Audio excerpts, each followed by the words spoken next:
Let's call a meeting to order, 5:39 PM. This is Killington Select Board meeting. Don't believe I have the agenda printed I make out. a motion to accept the agenda that may be amended. Second. And I think there's one addition, we just don't have comments and, or Select Board comments and concerns.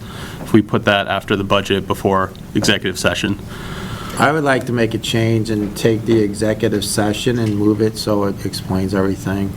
Move the executive session to us moving into the other side for now, and then move forward. It's fine. I think it just So makes do the more executive sense. session first? Yeah, I know. Yeah, that's fine. I think some people are waiting around for that, and not the budget itself, so I think You we want to should. make, you want to make? I just motion made, to I make a that? motion Okay. to agenda with the amendment of executive session moving first. And adding- Yeah, and then adding the select board I second. concerns. Second, all right. You guys good with that? All in favor? Aye? Aye. So the select board minus the chair of the board, Patrick, going into executive session at 5:40 PM. We're out of executive session at 5:50 PM. No action is taken in executive session, but I think Bill has something to state. Yes. I'd like to make a motion to approve town manager offer, okay, and get the contract ready for signature, okay, for Patrick Cushing. Do I have a second? Second. Okay, well, Do you want to read off certain things in the contract? The state statutes are followed? yeah, I can read off the Yeah, yeah. contract, or I can give them- summarize it and attach the contract to the minutes, whichever you prefer, Yeah, Jim. just quickly, Can we get it read in its entirety, please? do you want me to read it? I'll read it. Okay. Okay, so town manager employment agreement.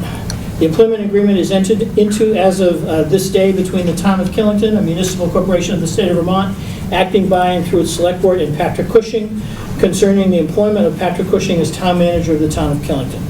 Recitals. Whereas the town is governed by a town manager pursuant to Chapter 37 VSA Title 24. Whereas the town desires to employ the services of Patrick Cushing as town manager. Whereas Chapter 37 of VSA Title 34 sets forth the general authority and specific powers and duties of a town manager.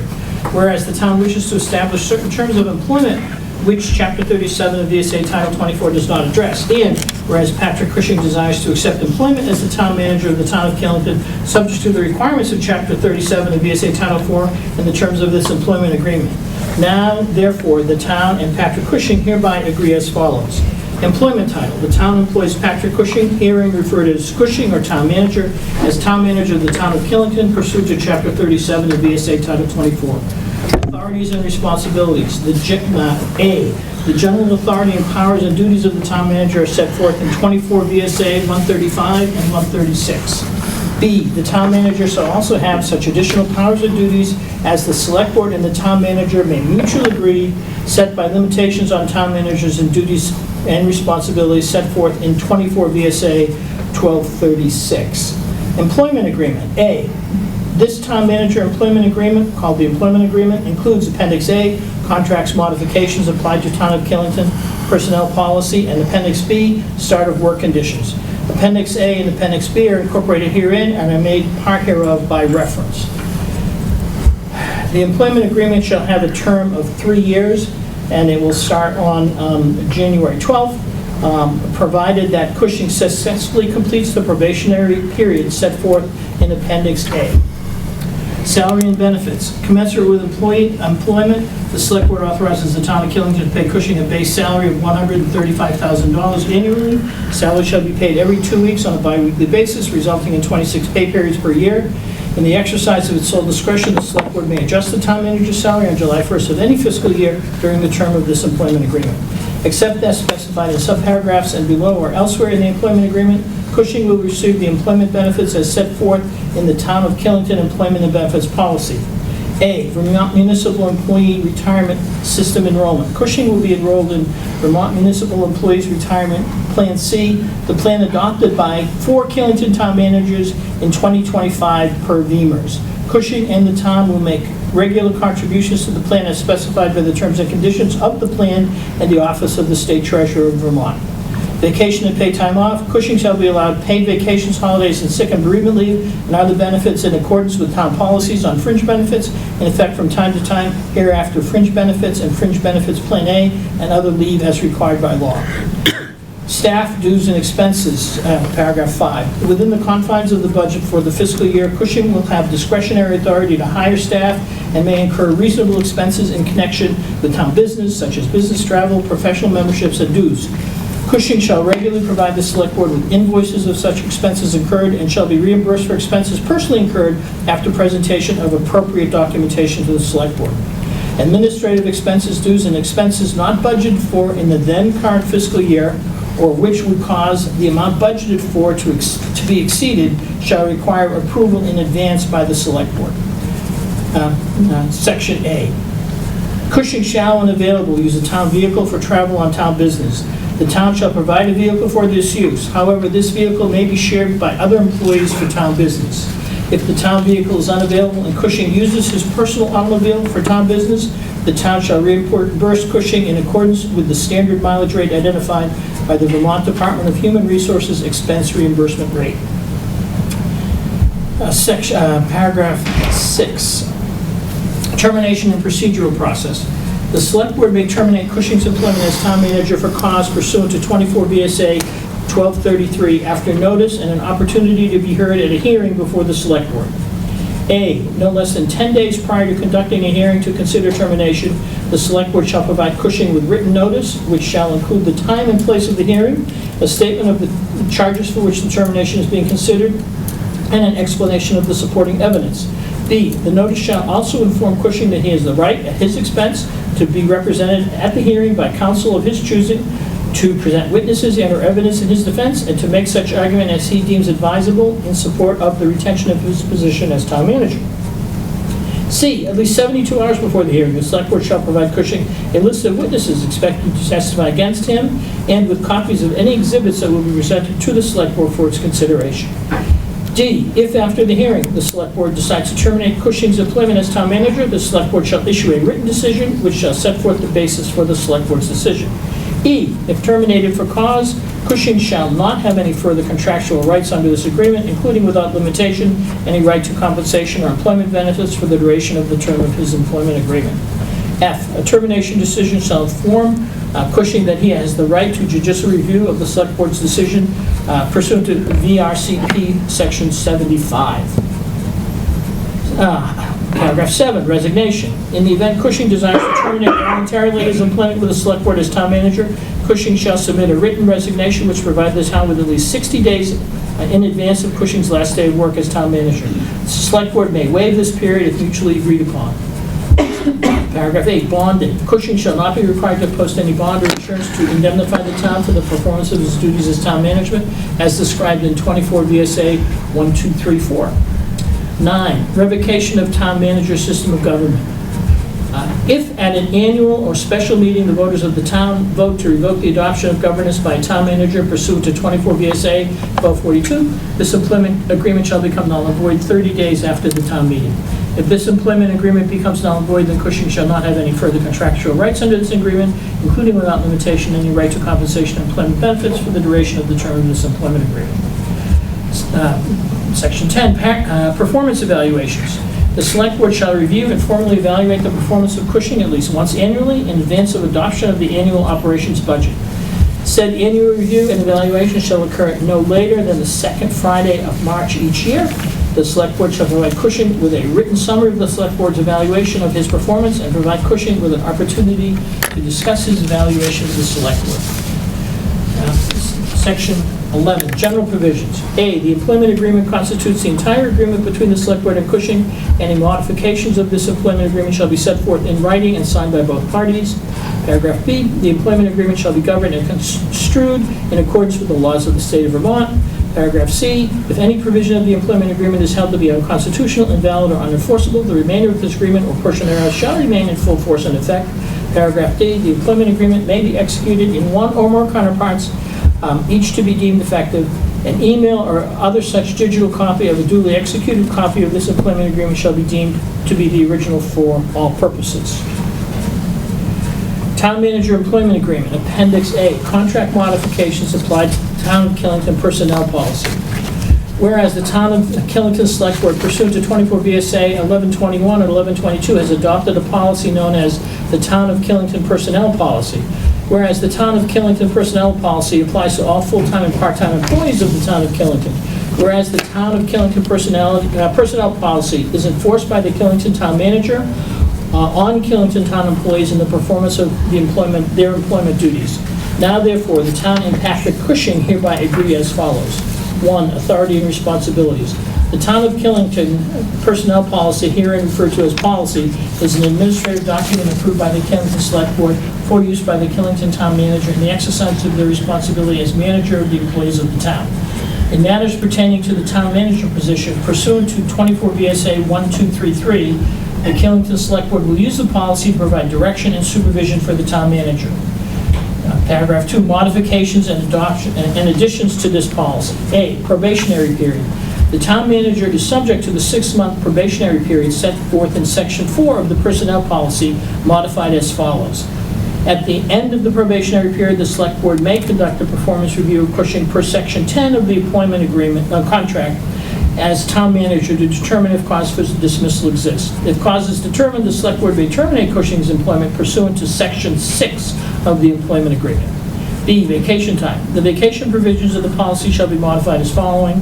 Cushing shall be entitled to 60 hours paid vacation from the date of his hire through June 30th, 2026. Starting with the fiscal year beginning July 1, 2026, Cushing's vacation time shall be calculated as 4 plus his year of service, with the resulting sum being used in accordance with the town's employment and benefits policy then in effect. Subparagraph C, background check. As a condition of employment, the Select Board requires a background check on Cushing to be conducted through the Office of the Killington Chief of Police. Cushing's employment with the town may begin prior to completion of the town's background check, provided Cushing supplies evidence of active federal security clearances. Cushing agrees to work with the town to complete the background check. Failure to complete the background check during the probationary period due to non-performance by Cushing or a negative background check received by the town may be identified as a cause for termination by the Select Board per 24 VSA 1233. Want a drink of water? You're doing great, man. Last one, okay. Appendix B, start of work conditions. 1, recognition and responsibilities. Both the Killington Select Board and Cushing recognize that the position of Town Manager of Killington is a professional position reporting ultimately to the voters of the town. As such, the transition of Cushing to Town Manager should be clearly identified to all parties. Start date. The anticipated start date for Cushing to assume the position of Town Manager for Killington will be January 2nd, 2026. 12th. Excuse me, 12th. You guys are right. Drink of January water would 12th. have helped. Yeah, I know. I should have had the glass. I should have one. January 12th, 2026. Okay, transition period. Upon contract signing, Cushing will resign his position with his current employer. B, Cushing will continue in his position as chairman of the Killington Select Board until such time as he officially takes the oath as town manager. A, Cushing realizes that the town is currently working on the budget for the next fiscal year starting in July 2026. The budget will be approved by the Select Board for presentation to the voters of Killington at town meeting in March. If adopted, the Killington Town Manager will have the responsibility to manage the budget for the Select Board. Cushing will participate in budget discussions being held by the Select Board to create the budget. Cushing shall, subparagraph C, Cushing shall recuse himself from budget votes. So, paragraph 4, resignation from the Select Board. Per VSA 2647, the Town Manager of Killington shall not hold any elective office in the Town of Killington. Prior to the Town Clerk of Killington administering the oath of office to Cushing for the Town Manager position, Cushing will formally resign his position on the Killington Select Board. Subparagraph 5, contact with previous employer. Once officially starting in the position as Killington Town Manager, Cushing recognizes that his sole employer is the Town of Killington. The Town of Killington recognizes that there may be instances where Cushing's prior employer may seek guidance from Cushing on past projects. Cushing may respond to requests from his prior employee using unpaid hours. Should the unpaid hours occur during regular working hours at the town of Killington, Cushing will modify his time reports to reflect the unpaid hours or work non-scheduled hours without additional pay to complete his town manager's duty. Agreed to and written above by members of the Killington Select Board as authorized agents of the town of Killington on the state, and then we all get to sign it. I'd just like to go to the last page that you just read Sure. about the hours of working on another job, if you can just Yeah. go to that page there. Yeah. And I would like to can you just reread that? Okay, For about the hours working and then putting in a timesheet. This is a salaried position. yes, well, I said, So that's it's- why I said time reports. Okay, Yeah. well, but it said it would be subtracted, I think, or whatever. Well, Cushing will modify his time reports to reflect the unpaid hours or work non-scheduled Well, hours. it's It a is a town salary. manager's job, it's a salary position, I'm just making my comment that it's a salaried position. Yes. And if Patrick gets a phone call from a previous employer, I don't expect to see, I was on the phone, I just expect the town manager's job to be done. Yes, that's the expectation. Basically, this is, I don't want somebody taking, we'll get to the vote, but I don't want somebody taking this contract and then saying, well, you should have subtracted an hour or 2 hours because you did this. It's a salaried position, okay, point taken. that's all. Point taken. Yeah, okay. Yeah, the purpose of this was just to recognize it's a professional position. Past employers sometimes need help to close out projects, and... No, I get Yeah, that. yeah. Where I'm coming from is I You don't don't want the hang up on want, the, yeah, I don't want the public coming back and saying, well, he should get paid 39 hours for this week. right, it's a salary position, get the job done. Okay. It's not a 40-hour-a-week job. So, I'll move the question to a vote. Do I have a second? Second. All in favor? Aye. I oppose, and I am opposing to it because I believe that I have my right to oppose, yes or no also, and I think it's the wrong choice, and I'd like that in the minutes.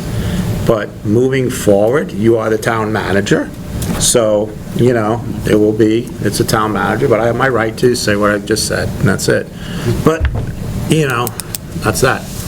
And I abstain, Yeah, obviously. obviously. Yeah, obviously. Okay, well, And saying that, since it is a vote, and I am here for the board, I will need to sign the contract, Yes. even though I don't agree with the contract. That is what a board does.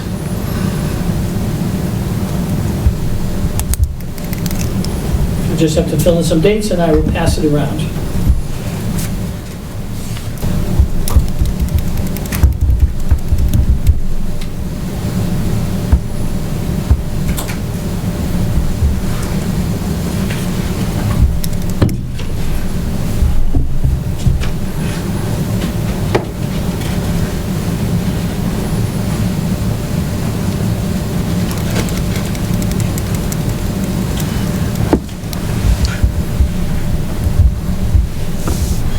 Just be glad we did this now, Bill, instead of making you read this at 10 o'clock at night. Yeah, I do appreciate it. Now, if only my pen Here. had been better. I got one. Yeah, I got an erasable one. You don't want that. She's the rack, she's got a ton of Jake, can you pens. throw my pen back? Which one? No, No, that was a good one. the one that looks like yours. That one is yours. The other one was yours, that has less I fish. saw that. I'd rather- So I saw that quick move he pulled. He knows that one's running out of ink.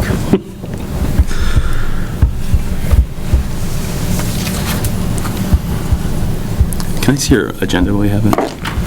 It's on the line.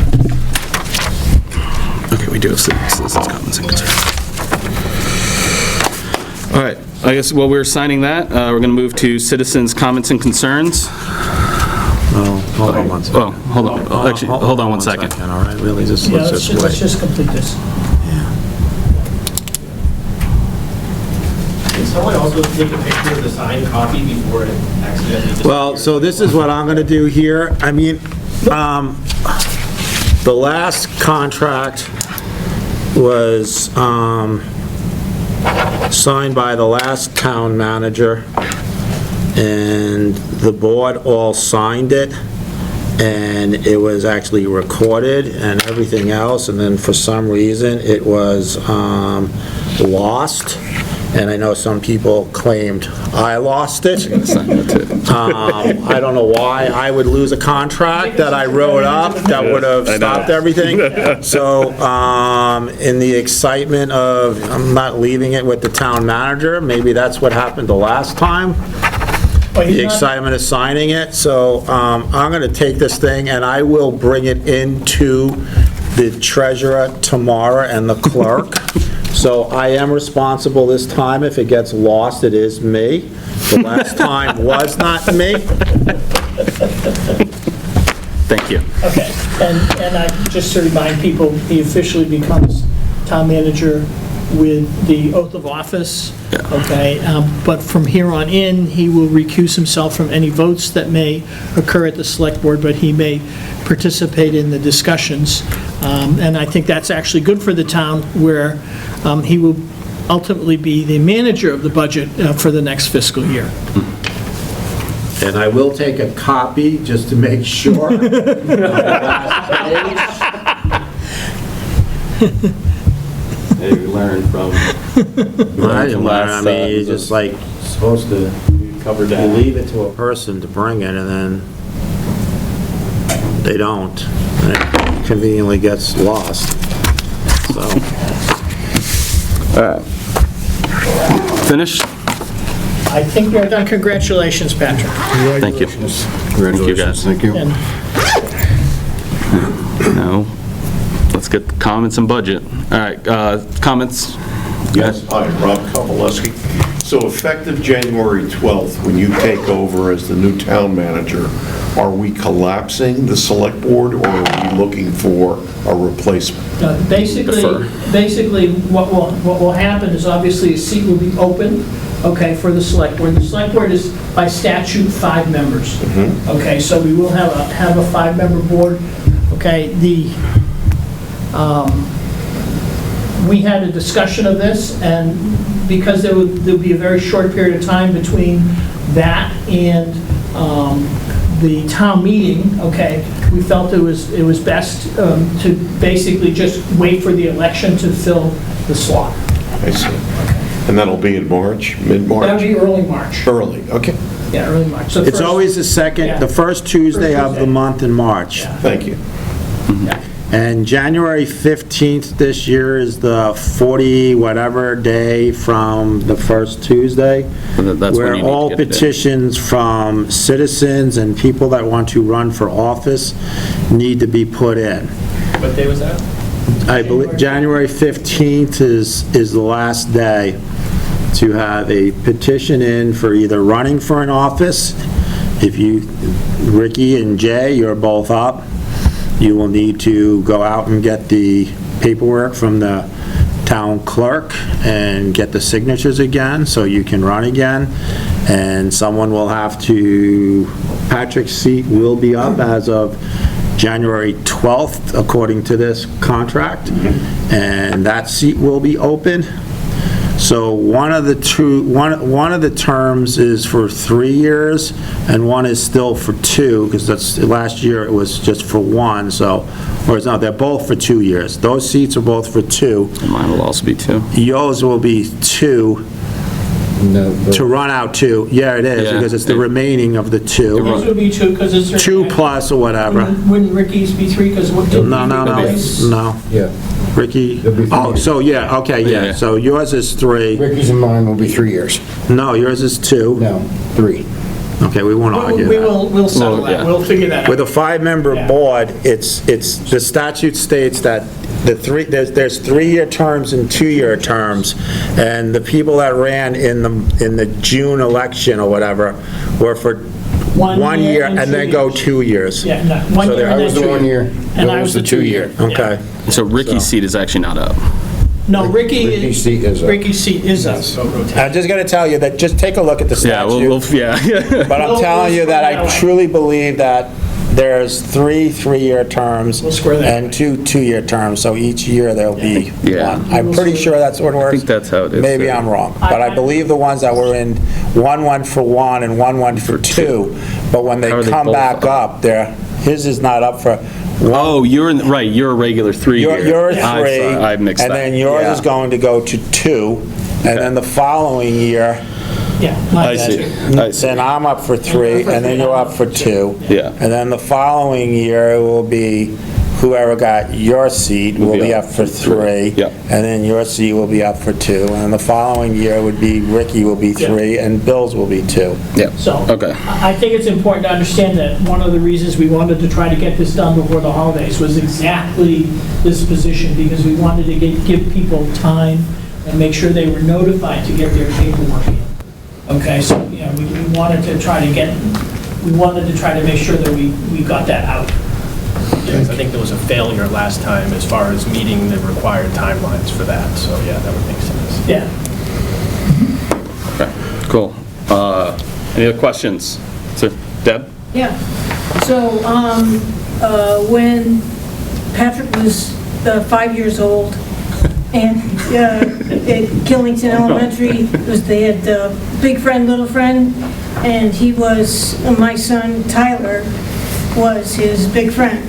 And so I've watched Patrick grow up since he was 5 years old here in town, all the way through school, and I congratulate you, and I think you're going to make a great town manager. And I've been going to these select board meetings since 1990, when I was writing for the Mountain Times, and so I have a little bit of an idea of what it's all about. I think he's going to be very capable, and who knows Killington, the town of Killington better, Thank you, Deb. And he's going to raise his little family here, so he has an added incentive to make the town the best that it can be. And I think he's going to, being a homeowner here, he's going to be very careful about the budget and the whole role of the whole town and the town manager. Thank you, Deb. So I can say that I've known him since he was 5 years old, and I've known Ricky since he was 12. He used to shovel my roof. Good, thanks. Jay and I were on the fire department together, and one night when Charities caught fire, Oh, no. Jay and I were on for the night holding the hose on the outside until 5 o'clock, until the sun came up, and we were both pretty tired. But and Bill, I've known Bill for a long time, having gone to the Wedge Birch Inn for dinners. Yeah. Thanks. So I think the town's in good hands, and I hope that all goes well. Thank you. John, did you have a question? Yeah, I have a series of questions, actually. I'll start with the easier ones first. So my first question is, do we have an update from the listers at this point as far as where we are at? I would refer that to the list. Yeah. For the reappraisal. the reappraisal. Do they report to the board? The listers report No. to the board? No? To be honest with you, no. I'm just curious, Yeah, but no. because it's concerning with The state listers budgets, are state voted- budgets the- coming the- up. The listers are voted in, and I've been asking the question, but They're elected officials. I guess we're told that they look like they're on time. And when we put that question to them last week, they said they were going to be on time. It's just concerning, right, with the state budgets coming up, what their projections are for increases in property tax and whatnot, not to know where we're at is a little concerning, so. So as far as we know, we're still on track. Okay. So I'd like to come back to the question of the audit. So when Mr. Hickory was running for Select Board, in his questions to the Mountain Times, he was asked about specific problems and concerns, and he said, his response was, "I'm tired of being lied to by certain people. We need the truth to come out so we can move on to the important issues that face our town." So as it relates to the audit, Kirsten Hathaway, 2 meetings ago, had made comment about moving to a payroll system to avoid and get away from some of the issues that we've been having with vacation times and overtime payments and things like this. So I'd like to ask the board members, are any board members aware of any issues as it relates to how people have been paid, vacation time, overtime? Have they been brought, has any issue been brought to their attention by the public? And I would like everybody to answer specifically, individually, yes or no. All right, well, we don't have to answer that way. It's our meeting, so Okay. the chair responds if they would like to that. Specific information about people's leaves and other stuff is personnel. It's protected. No, I'm excluding names. I understand. As a whole, I know that there has been questions. I have not seen anything of substance brought to me. I don't need to speak for anyone else. But nothing actionable that, I've heard a lot of things. No fact is what you're saying. So nothing's been reported to any member of the board? That's not what I said. Or to you? All right, I answered your question, and it's, people have made different statements, all different statements about many different things. We have not seen any substance information that we can speak of in public that is not a violation of personnel that we can discuss. I'm Okay. going to save all my comments for selectmen's concerns, John. Okay, so, I think Patrick is saying that he will speak for the board as the chair at this point. And anyone can speak if they'd like to, but they don't have to. okay, so I just felt like it was awfully convenient 2 meetings ago that Mr. Hickory decided that he no longer is interested in having a forensic audit now that he Stop you understands. for a second there, John. What? I'm going to stop. What he said was he apologized for possibly misusing the term. And that he no longer is calling for one. Isn't that what he said? I listened to it again today, that's what he said. Okay. So, that being the case, is it convenient now that we don't want to have this discussion because the gentleman from the auditor's company said that names would actually have to come out if we went into this, and now that we actually It's a little conspiratorial. It is possibly. deeply conspiratorial, Yes. absolutely. So if there is evidence of it, then it should be discussed. If there's evidence from an audit, it should be covered. If you don't do a forensic But audit, all you of it- won't see that's- that. No, that's not correct. That's not correct. A forensic audit is a targeted criminal prosecution tool, or it leads to typically criminal behavior. And so things can come up not from a forensic audit. And that's what the auditor Would be was telling us. misappropriation, things like that? Yeah. Okay, all that can come from a regular audit, which is then a forensic audit is conducted to investigate that specific concern. But none has been brought. So at this point, since it's clear that I don't have to wait till select board members' concerns, I'm going to say that my wife and I, when we heard people running, saying that they were tired of lies and dishonesty and wanted a forensic audit, my wife and I were like, finally, let's have it done. The Half family is not worried about a forensic audit. The Half family knows what the definition of forensic is. I find it also sickening that someone's platform is basically saying lies, dishonesty, and then demanding a forensic audit. It was at me and my family. We would like to see a forensic audit, and it will get pushed a little bit further. Thank you. Do you have any more questions? Yeah. Lastly, have we discussed with legal, I assume, your involvement with Mr. Cushing's involvement in the budgetary process as being a potential conflict of interest, where we're essentially now going to have 1 foot on each side of the fence. Last week, you did, I believe, participate knowing that the job offer was in place, and so it seems like, I defer to Bill on this one. The legal agreement was reserved, was reviewed by town council, and that was deemed as being okay per Vermont statutes. Okay, he does not become the town manager until explicitly the 12th of January. But even that aside, okay, it is not a conflict of interest, because he's actually would be the person who would be managing the budget. And he would normally, if he were town manager today, he would be actively involved in these discussions. What we've done is we've basically said, if he were town manager today, the town manager doesn't get a vote on the budget, it's the select board that gets a vote on the budget. So that's where we specifically said he must recuse himself from any votes. And did he recuse last week? We didn't have any votes. Okay.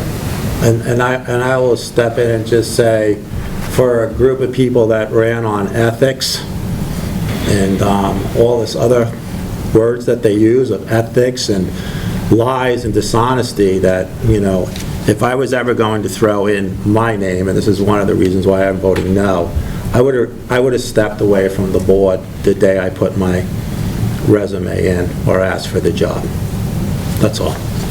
Which I guess brings me back to that whole question I had a couple weeks ago, which was, when did Mr. Cushing We've answered first that, put his John. name forward? No, actually, we had conflicting answers when I asked the question. We've answered that, John. There was I sent you an conflicting- email. I've answered that. No, I don't think so, actually. Yeah, I'm sorry that you do not like the answer. So I guess I'll make my closing statement, and that is Oh, that... okay. that, Question? You know, no, it's more of a statement and a question. I guess you can take it however you choose.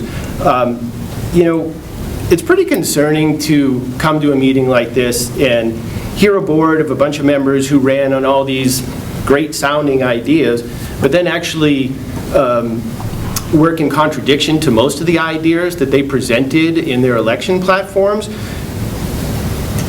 Voting Mr. Cushing in reeks of cronyism, to be honest with you. So all the allegations that have been thrown around in our town are kind of interesting when you consider that if you review Mr. Cushing's LinkedIn profile, he has no real HR experience, no government experience, no...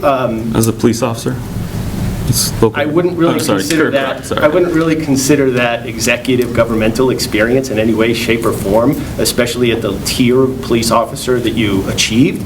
So I just think that this is a pretty significant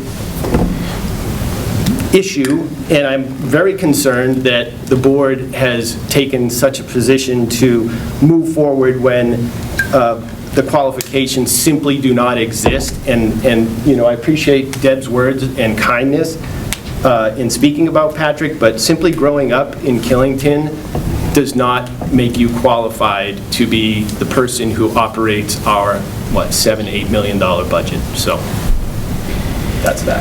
I'd like to make a comment. You know, John, you're correct. Just growing up in Killington doesn't make anybody qualified to be town manager. That is a item in their life, okay? We did interview a whole bunch of candidates, and we looked at all of their individual qualifications. And at the end of that period, we felt that Patrick was best suited to be town manager. And that was the decision that we took as a select board, and that's the decision we stand by. And you have the right to make a mistake. Thank you. And you have a right to your opinion. I absolutely do. Stop, guys. Yep. We're going to move on. Online, does anyone have any questions? All right, seeing none, we're going to get to budget because we have a long budget. All right. I am going to share my screen.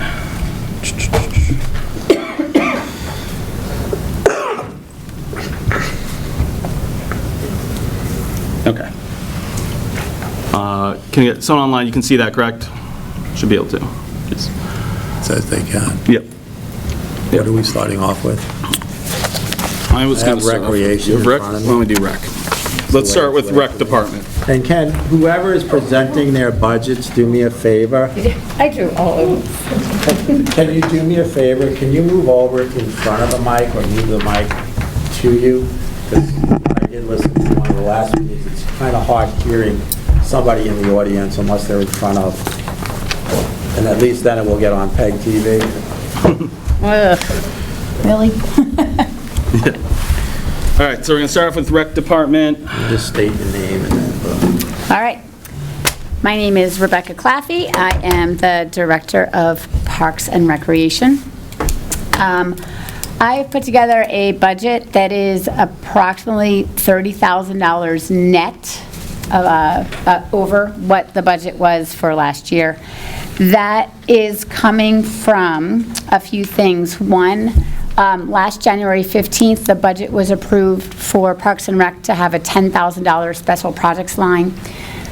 When it went to vote, it was put in as $1,000. So it was short by 9. I am significantly over that budget before I even started this position in the middle of August, because there were some things that were purchased that hit this year. We need to put down baseball dirt, and that's going to cost about $9,200. So I'm kind of asking for a makeup of $9,000 to hit the $10,000 from last year and then hold it flat $10,000 going forward. I also put in the extra with fireworks, and this is something I guess the town needs to decide. Our fireworks for this year, I'm told, are significantly higher, going from what we used to pay $13,000 for when we paid up front, and that number is going to $20,000 for this coming 2026. I am being told by the fireworks company that because it's the country's 250th anniversary, that's a significant impact. Demand is very high, and tariffs, all fireworks come in. They had to tell you it was our 250th? I was like, oh. Sorry. It didn't really occur to me. That I was like, oh, wow, yeah, that would impact fireworks. There are a lot of fireworks. Demand is very high. So that number went up. The other thing about it is tariffs. Fireworks all come in from China. So they're all being hit with tariffs right now. I don't know. My past experiences, once numbers go up, they don't always come back down. But I would expect that it wouldn't be at an increase of that 50% number from $13,000 to $20,000. I had that number in. We used to pay $13,000 up front to get a bonus. We would get bonus fireworks for that to make it a truly amazing show. We only are going to pay an upfront right now for this contract. I'm kind of set as long as things even stayed flat. I'd be fine for 1 year of fireworks, but I do think it's something the town rallies behind. And the other piece that I put in that takes that up to this $30,000 net was that we now have the rec building, and we had to do things like buy a printer that we never had before. We shared it with other people. So that was, I put in $300 a month for a printer and some other things in there. I put it under a printing line. I did take my revenue up. I do think that we have one of the lowest camps prices around.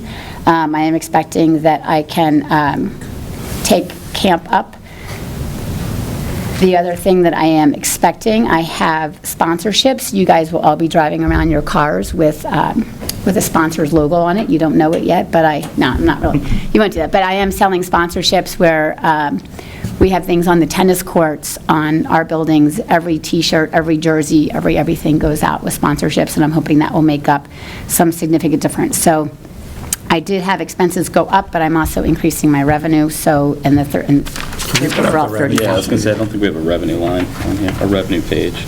Yeah, I took the budget up, and I was working off a budget. It was my first year, so the budget for this year was $135,200 for revenue. I did take my revenue up to $149,450 to try to make up some of that. Of the top of revenue?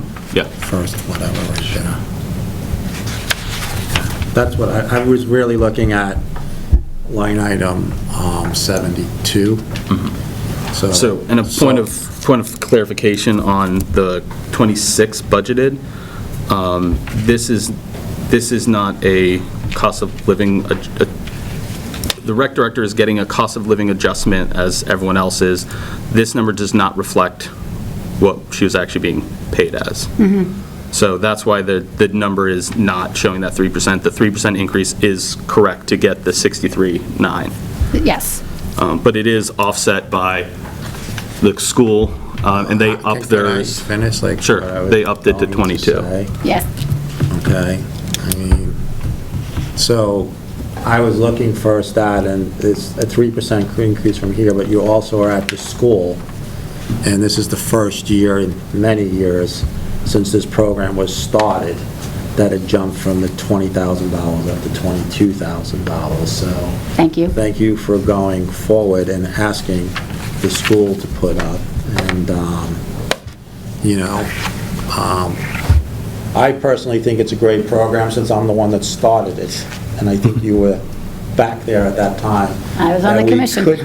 We could not hire, and Whit was involved in it too, we could not find a person that could run the after-school program, which helps increase the revenue in the rec department, okay? Because you're working with the students directly. But ask for the school to ask somebody to come in for 3 or 4 hours a day with a college education and a degree and not have any health insurance and everything else. I think I remember one day Whit called me up and said, they're looking for this and we can't, whatever, and I was just like, why don't we just get the rec director to be full-time and then start charging the school? So, you know, I remember that call, Whit.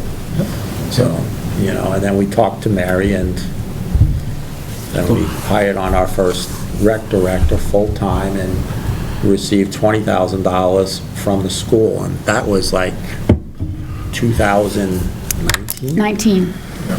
2019, so we finally got a 10% increase from them, thank you. Yeah, and the programs do tie together. People definitely need to have a job, and they rely on that care in the winter after school, as well as our summer camps as well. So we do try to keep our summer camps affordable. I still see it very low, and I do believe we can use more scholarship dollars towards that.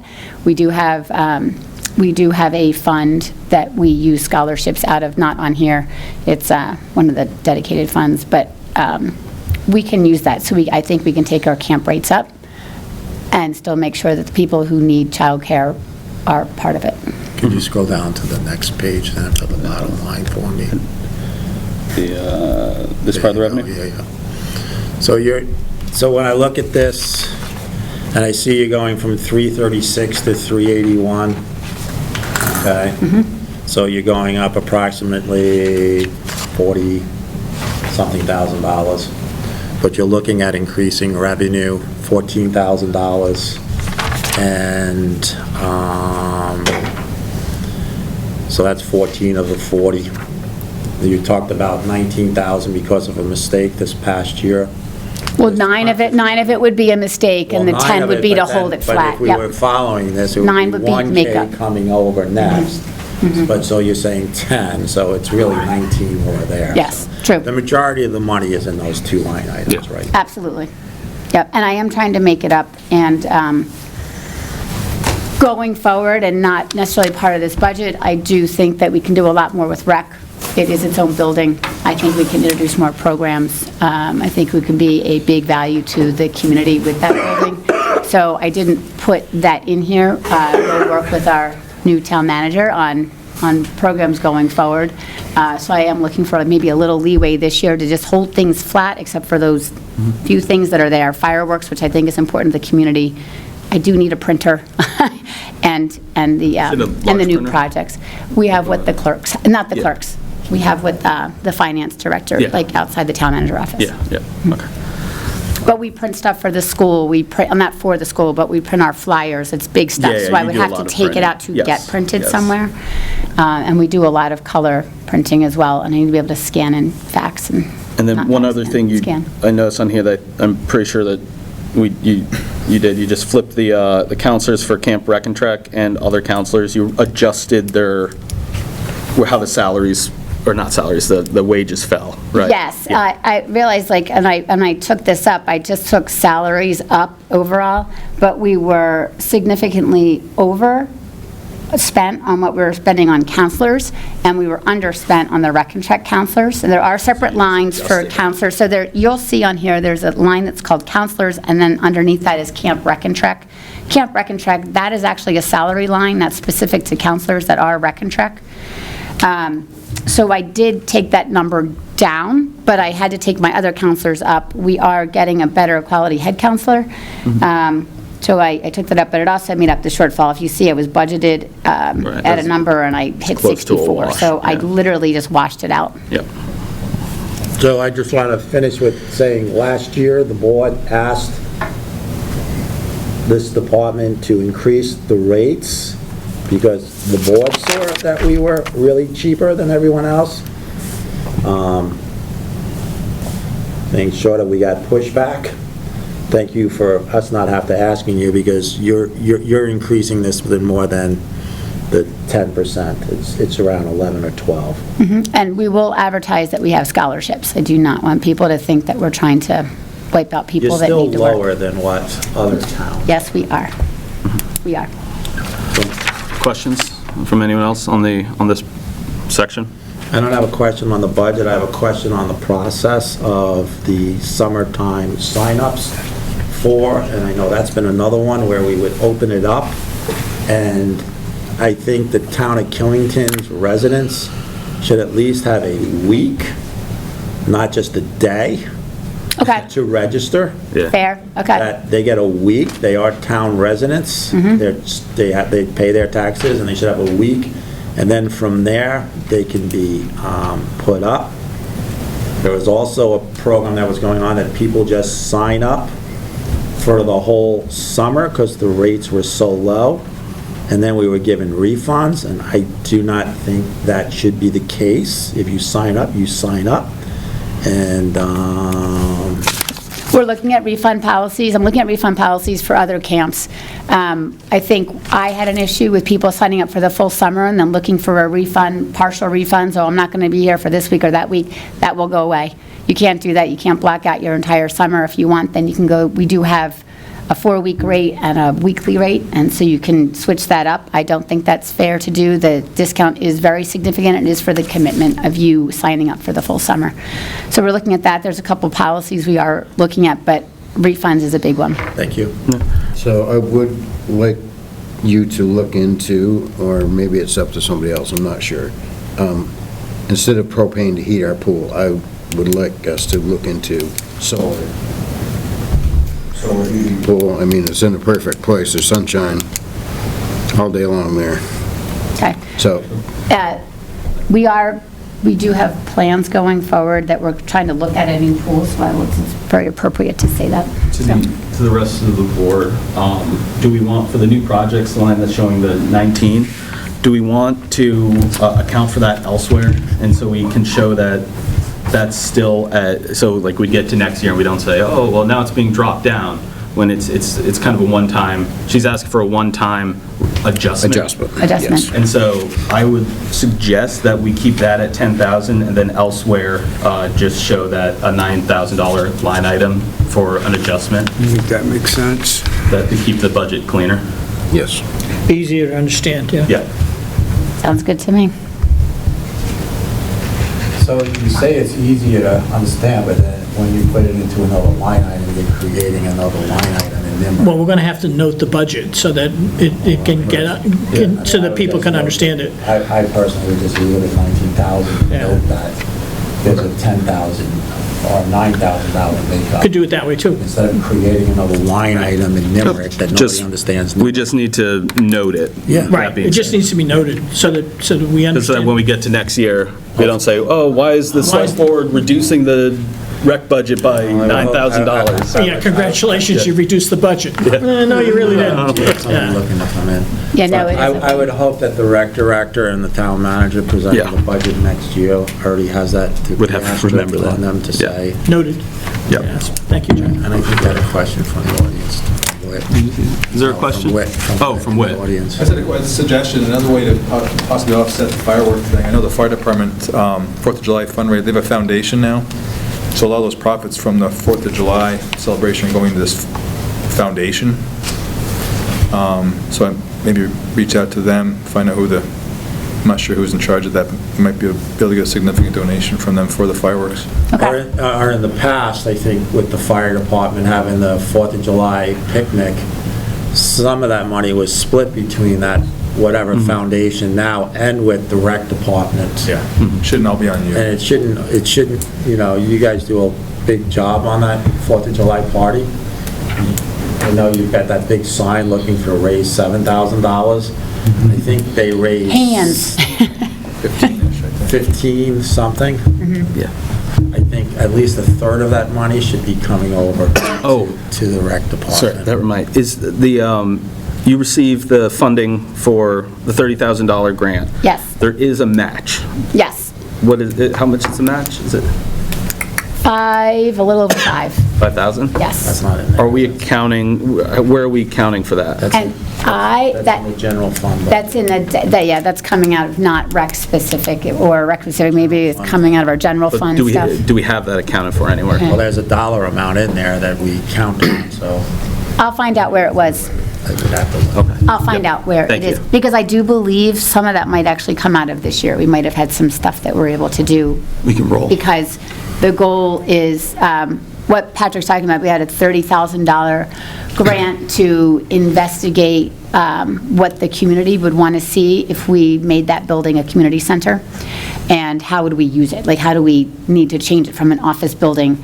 It fits in great with Vermont state guidelines, which is repurposed buildings, and so that's what the grant is for. There is a little over a $5,000 match for it. So we're not saying we're doing anything with it, we're just saying we're going to investigate and come up with some plans of what we could do and take it out So to you the can go to general the public. planning commission one night, and they have special project line item in the planning. I think that's what we're taking it out of Lisa's. You need to go to them. Budget. And get the funds approved from them. I That's think- what that special fund project was set up for, is specifically for that. I do believe, I didn't want to, I'm not talking out of turn, I think that's where it might have, but I will find out exactly where it's coming from. So I still think, did we approve that grant?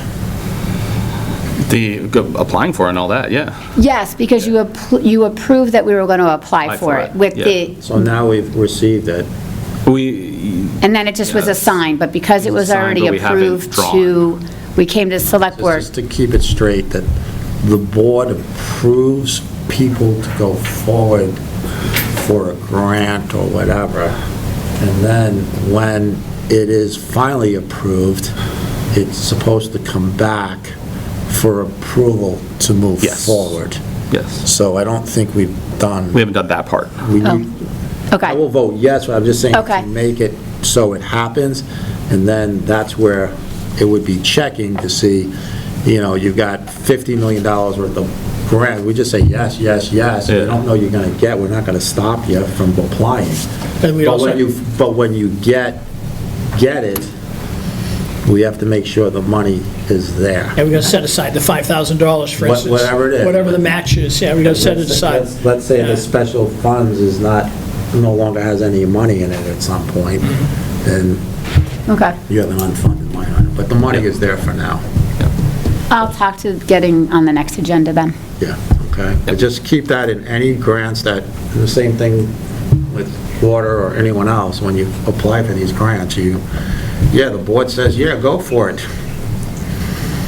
And it doesn't really matter until Until you get it. we got it. Got it. We say, okay, where's the money coming from? Okay. Cool. So, Thank you, Rebecca. thanks a lot, Rebecca. All right. Nothing else? My next one is traffic. We don't have anyone to talk about traffic or facilities. I'll do the ones that have people here, so Brian and Whit. There's a question. Oh, question? Sorry. Yeah, I originally did have one, yes. I thought it was a fine presentation, congrats. But one thing that struck me as, I just, I'm a little surprised is when you said you need to buy a printer, and obviously this year you've been operating at some level, But when I heard you say almost $3,600, I know you can get a great printer for like $300 to $600. What is it that you're producing that you think you need that much ink for that you haven't been able to do this year? We've actually been using the clerk's printer. Okay. We have been. We've had a printer in the building. We haven't had that. So when we print all the flyers that go to school, and we're printing stuff at like hundreds of pages at a time, we are doing. Otherwise, we'd be taking it to a printer service. Okay. And please don't misunderstand where No, I'm not coming from, but like when I look yep. at a budget, I often think of zero-based, right? So it's like, if we said to you, pick one item in there that you have to cut to try to come out a little ahead, would it be the printing? It certainly wouldn't be the fireworks, although we can get support, but I don't know, it just seemed to me like it was a lot of money for printing, especially more and more organizations are using digital today. Everything is going online, you get the colors. I'm just questioning it, that's all. Yeah, so we do a lot of printing. A lot of the programs we service go to the elementary school.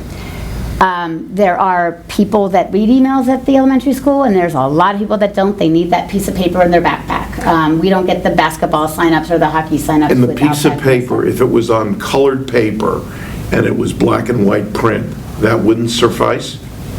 So I'm going to jump in here and say that I have a printer on my desk as the zoning administrator, and it has color on it, which I need to print off P signs and some other things because the town of Killington has a color to their logo. And about every 3 weeks or 4 weeks, because I have a cheap $300 printer, I am buying $69, $70 ink cartridges to put in. You know, I'm going to give another example of, we can buy a $300 printer every single year, and over the course of 10 years, it's going to cost us $3,000 plus all of the ink that it's going to cost us, and the $3,600 printer that I think she's talking about is going to last her a very long time and greater than 5 years, I would think. Is it? And it actually comes, and I will say, I My will actually say. misunderstanding, I didn't think the printer itself was a big commercial printer for $3,600. No, what we did was, it's we a- actually hired a service. We have the service that comes with, it's when scanning. it breaks, the guy that fixes it, and the whole, it's the whole kit. Okay, The it's a boodle, lease. It's These questions everything. you're asking are great questions, Ron. No, so don't, like- 100%. But I mean, there's a scanner in it, because then she's got to send stuff to, so It's a network printer. yeah. It's a network printer. I Great. print to it, and it scans, and it does the whole thing, and it comes with a That's my service. $300 printer And I that costs believe that comes with the $400 a toner. year in ink cartridges. All right. Yeah. The service contract, the Service owners of contract the, in yeah. itself. Thank you for clarification, onward and upward. All right, excellent. John, go ahead. On rec? Yes. Yeah. Can you explain just briefly who qualifies for scholarships, what the requirements are for scholarships, and how one may donate to the scholarship fund? Yes, we will always take a donation, and that could be check. I'm actually working with our treasurer to get a Venmo account as well. Scholarships go to, we work off of federal salary numbers, and the application is on the MyRec website. We just did an update, and I think this must have been a typo from years ago. When I looked at the scholarship language, it said things like people from the town of Pittsford were getting they meant Pittsfield. So it should Killington, Classic Shelburne, Pittsfield, I mean, so it's our local towns. They have to meet salary requirements, living below minimum for single family or families of, and it dictates how many people are in the family. It is all on the website that's out there, and I don't remember the details. Proof of residency, supply your W-2s, or tax returns, and we go through the whole thing, and we just keep that, and people are then scholarshiped for an entire year when we sign off, so it really means not just summer camp, but they can also participate in baseball, hockey, everything that goes on Is as it a a household. household income? or It's is it- household income. Okay. So if my daughter gets pregnant, you're going to count my income, and I'm going to have to pay for it anyway. Oh. Yeah. Yes, we do look at the household Household income. income. We do look at the household income. Okay, thank you. Thank you. All right. But donations, we'll take them, and we also take cans, yes. Yeah, let's get that Venmo Yeah, going. and the can. Yes. Venmo would be great for you guys. Venmo, yes, we do want Venmo. It's easy. Whit, do you want to do yours, in case you get a call? Sure, I can. Let me find, Brian, I just love your company. The furthest away stays longest. So, my name's Whit Montgomery, I'm the Chief of Police for the town of Killington. I do my police budget discussions every year. I try to look back maybe a year and forward probably a year or two. I don't like to go too far out because things change, as we know what's happened here with different developments that may be coming at some point. So I kind of, building capacity to meet the needs of citizens and visitors today and in the near future. That's revenue. So I guess, Patrick, you'll be the guy to change the slides. He's Oops, sorry. It's okay. Shuffling papers. So it's because it's kind of a new select board, Jim's heard this before, but we have a mission statement I developed years. Yeah, it's not that boring. Mission and vision statement, and I won't go through the whole strategic plan that was developed probably 10, 11, 12 years ago, but from our strategic plan, it helps as a guideline to help kind of guide the future of the police department, where we're going, to make sure we're on track. So the mission statement we can all read is the mission of the Killington Police Department is to provide professional law enforcement and public safety services to all who live, work, learn, and visit the town of Killington. Through community-oriented policing, we are committed to promoting safety, reducing crime, and serving with integrity, professionalism, courage, and compassion. All right, Patrick. The vision statement goes on to state the vision of the Killington Police Department is to provide the highest level of service and protection to our residents and visitors through open, friendly, and community-oriented policing. We are committed to working collaboratively with the community to proactively address areas for improvement and ensures the safety and quality of service to our community that our community deserves. Of course, in the strategic plan, we have goals, and the strategic plan is probably 20-plus pages long, but every goal has a metric and how you get there. But to keep things moving along, the goals help keep us focused. So there's 4 goals: to promote public safety through effective enforcement, education, and community partnerships, to provide effective, current, progressive equipment, resources, and technology to ensure community safety through an effective police force, and to provide professional work environment that attracts and retains diverse, qualified officers, which is important, and to enhance regional and statewide collaborations with both regional and state. And those are the goals. So again, I kind of focus my budget around the goals as well as the strategic plan. All right, Patrick, ready when you are. So our coverage area, up to 54 miles of roads, 3,171 tax accounts. As we know, population swells up to 20,000 people on a busy weekend. It's tough to, it's really tough to budget that. It's also tough to staff that, because you don't want to staff for 20,000 people, but at the same time, we do get that population shift on busy times in the winter. And some weekends in the summer are not quite 20,000, but it's certainly more than the 1,400. Go ahead, Patrick. Again, back looking at the 2020 census, town of Killington had a full-time population of 1,407 residents. It was an increase of 651 from 2019. Again, kind of call it the COVID increase there, 86% from 19. This current budget proposal equates to $347 per resident. That's without the capital. The average cost per resident in other resort towns throughout Vermont is $455 per resident. A lot of police departments in resort towns, approximately 24% of the resort municipal budgets, as a whole budget. Ours is 6.6% of our current proposed municipal budget.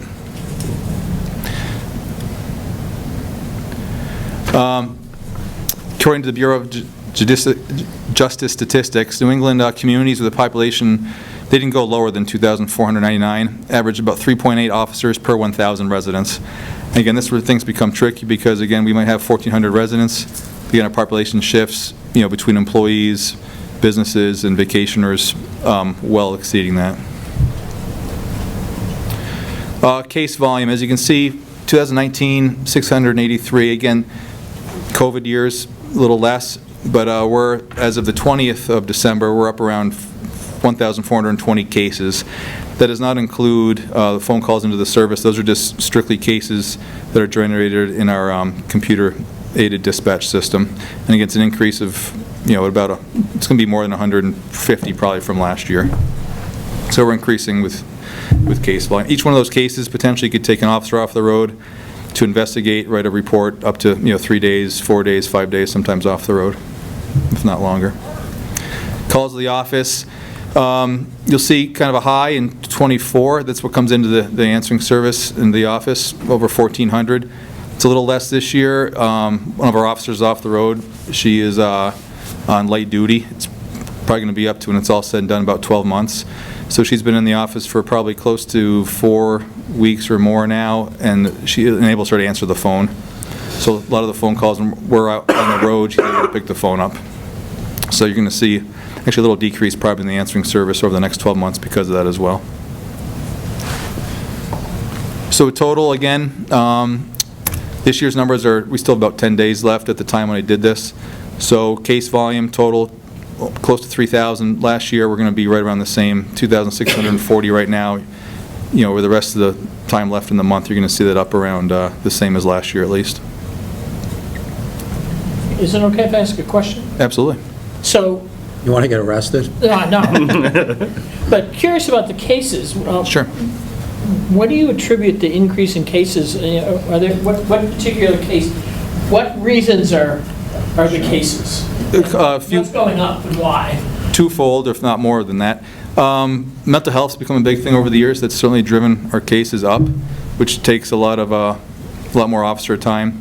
And also, the more officers we have on the road, it's going to increase I think that's what Bill was looking for. Yeah, I was just curious, yeah. The more we hire on, the higher your caseload is going to go. Yeah. So you don't miss things, so actually more stuff's being spotted. So you might have an officer on the road that would have been otherwise a vacant opening, so the officer's catching DUIs, excessive speed, motor vehicle crashes, speeders. I'm just going to hit on that one then, because it's on the revenue side of here. Yes. So on the revenue side, and I back the police and the fire or whatever, but, on the revenue side, the traffic tickets was budgeted at $25,000 for FY 2026.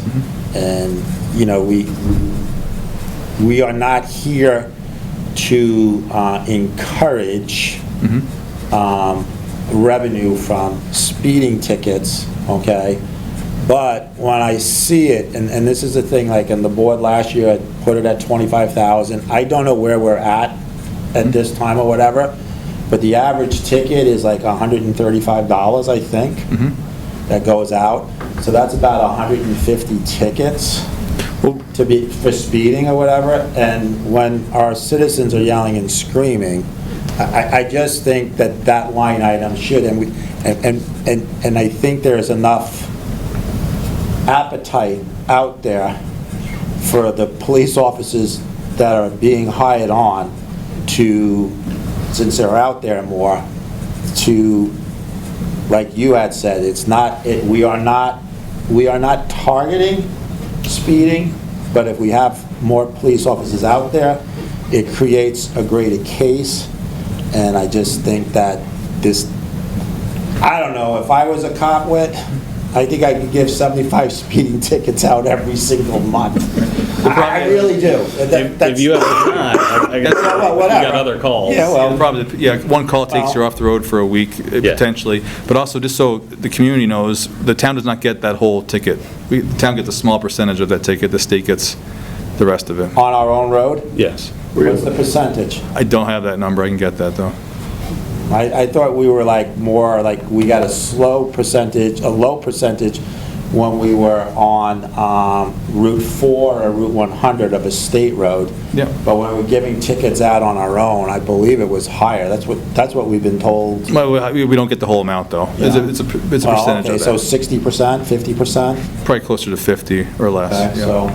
But I can get that number. So you're talking about 300, and just, I don't see it, but just listening to people talk about 50, 60, 70 mile an hour on the Killington Road itself, that, Oh, it happens. I just think that the 10,000, to me, and what I'm trying to do here is justify the increase of the expenses by looking at the revenue side. Yeah, once we're at full, I don't believe in cutting all the time, But I do believe in that, just like with the rec department, where we sat there last year, and thank you for coming in and raising it, but, you know.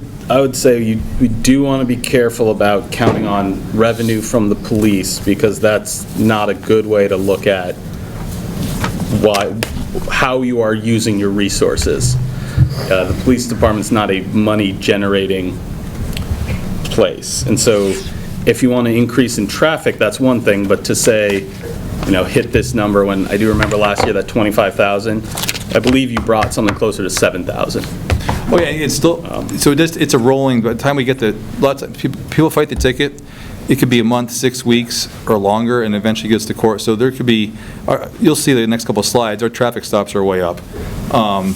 We're not just hammering tickets all the time. A lot of it is verbal warnings as well. Yeah, go ahead. Yeah, I'm sure you're balancing out public safety versus public revenue. Exactly. Last year, we had 414 traffic stops at this point.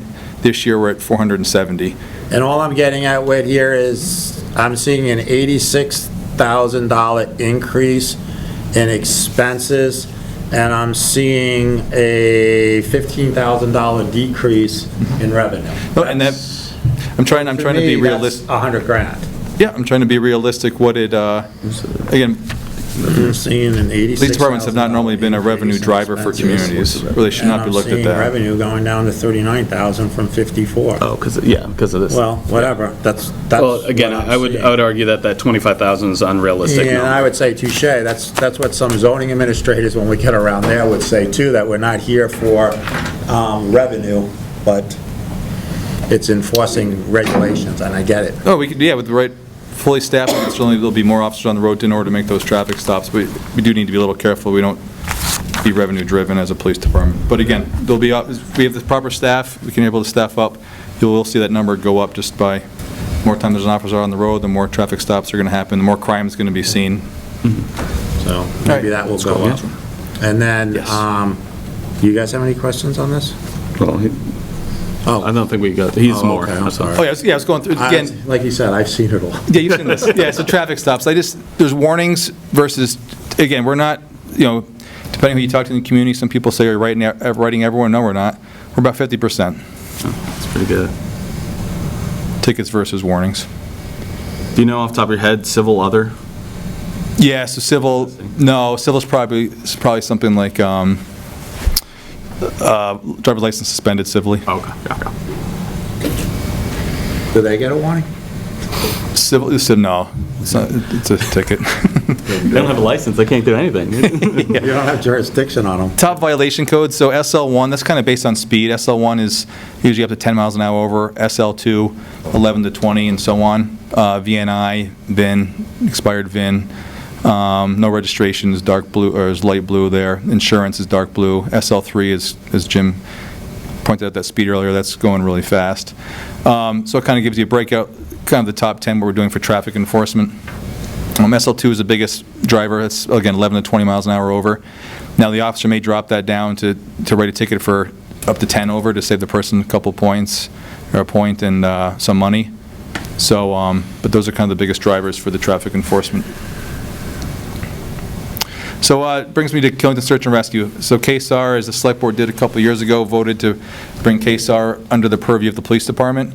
And it's kind of a separate, it's contained, the budget's contained within the Police Department, but I wanted to do kind of a separate thing, just breaking that out, because we do have a separate leadership team there that I can talk to you about what they wanted for their budgets. Well, let's just, this is police. So when we get to the bottom. It's in the same budget. Yeah. All right, Patrick, go ahead. So, real quick history, it's under the purview of the Police Department. It's to serve the community and surrounding areas with a source of organized, trained, and certified emergency personnel that are prepared for and respond to search and rescue operations.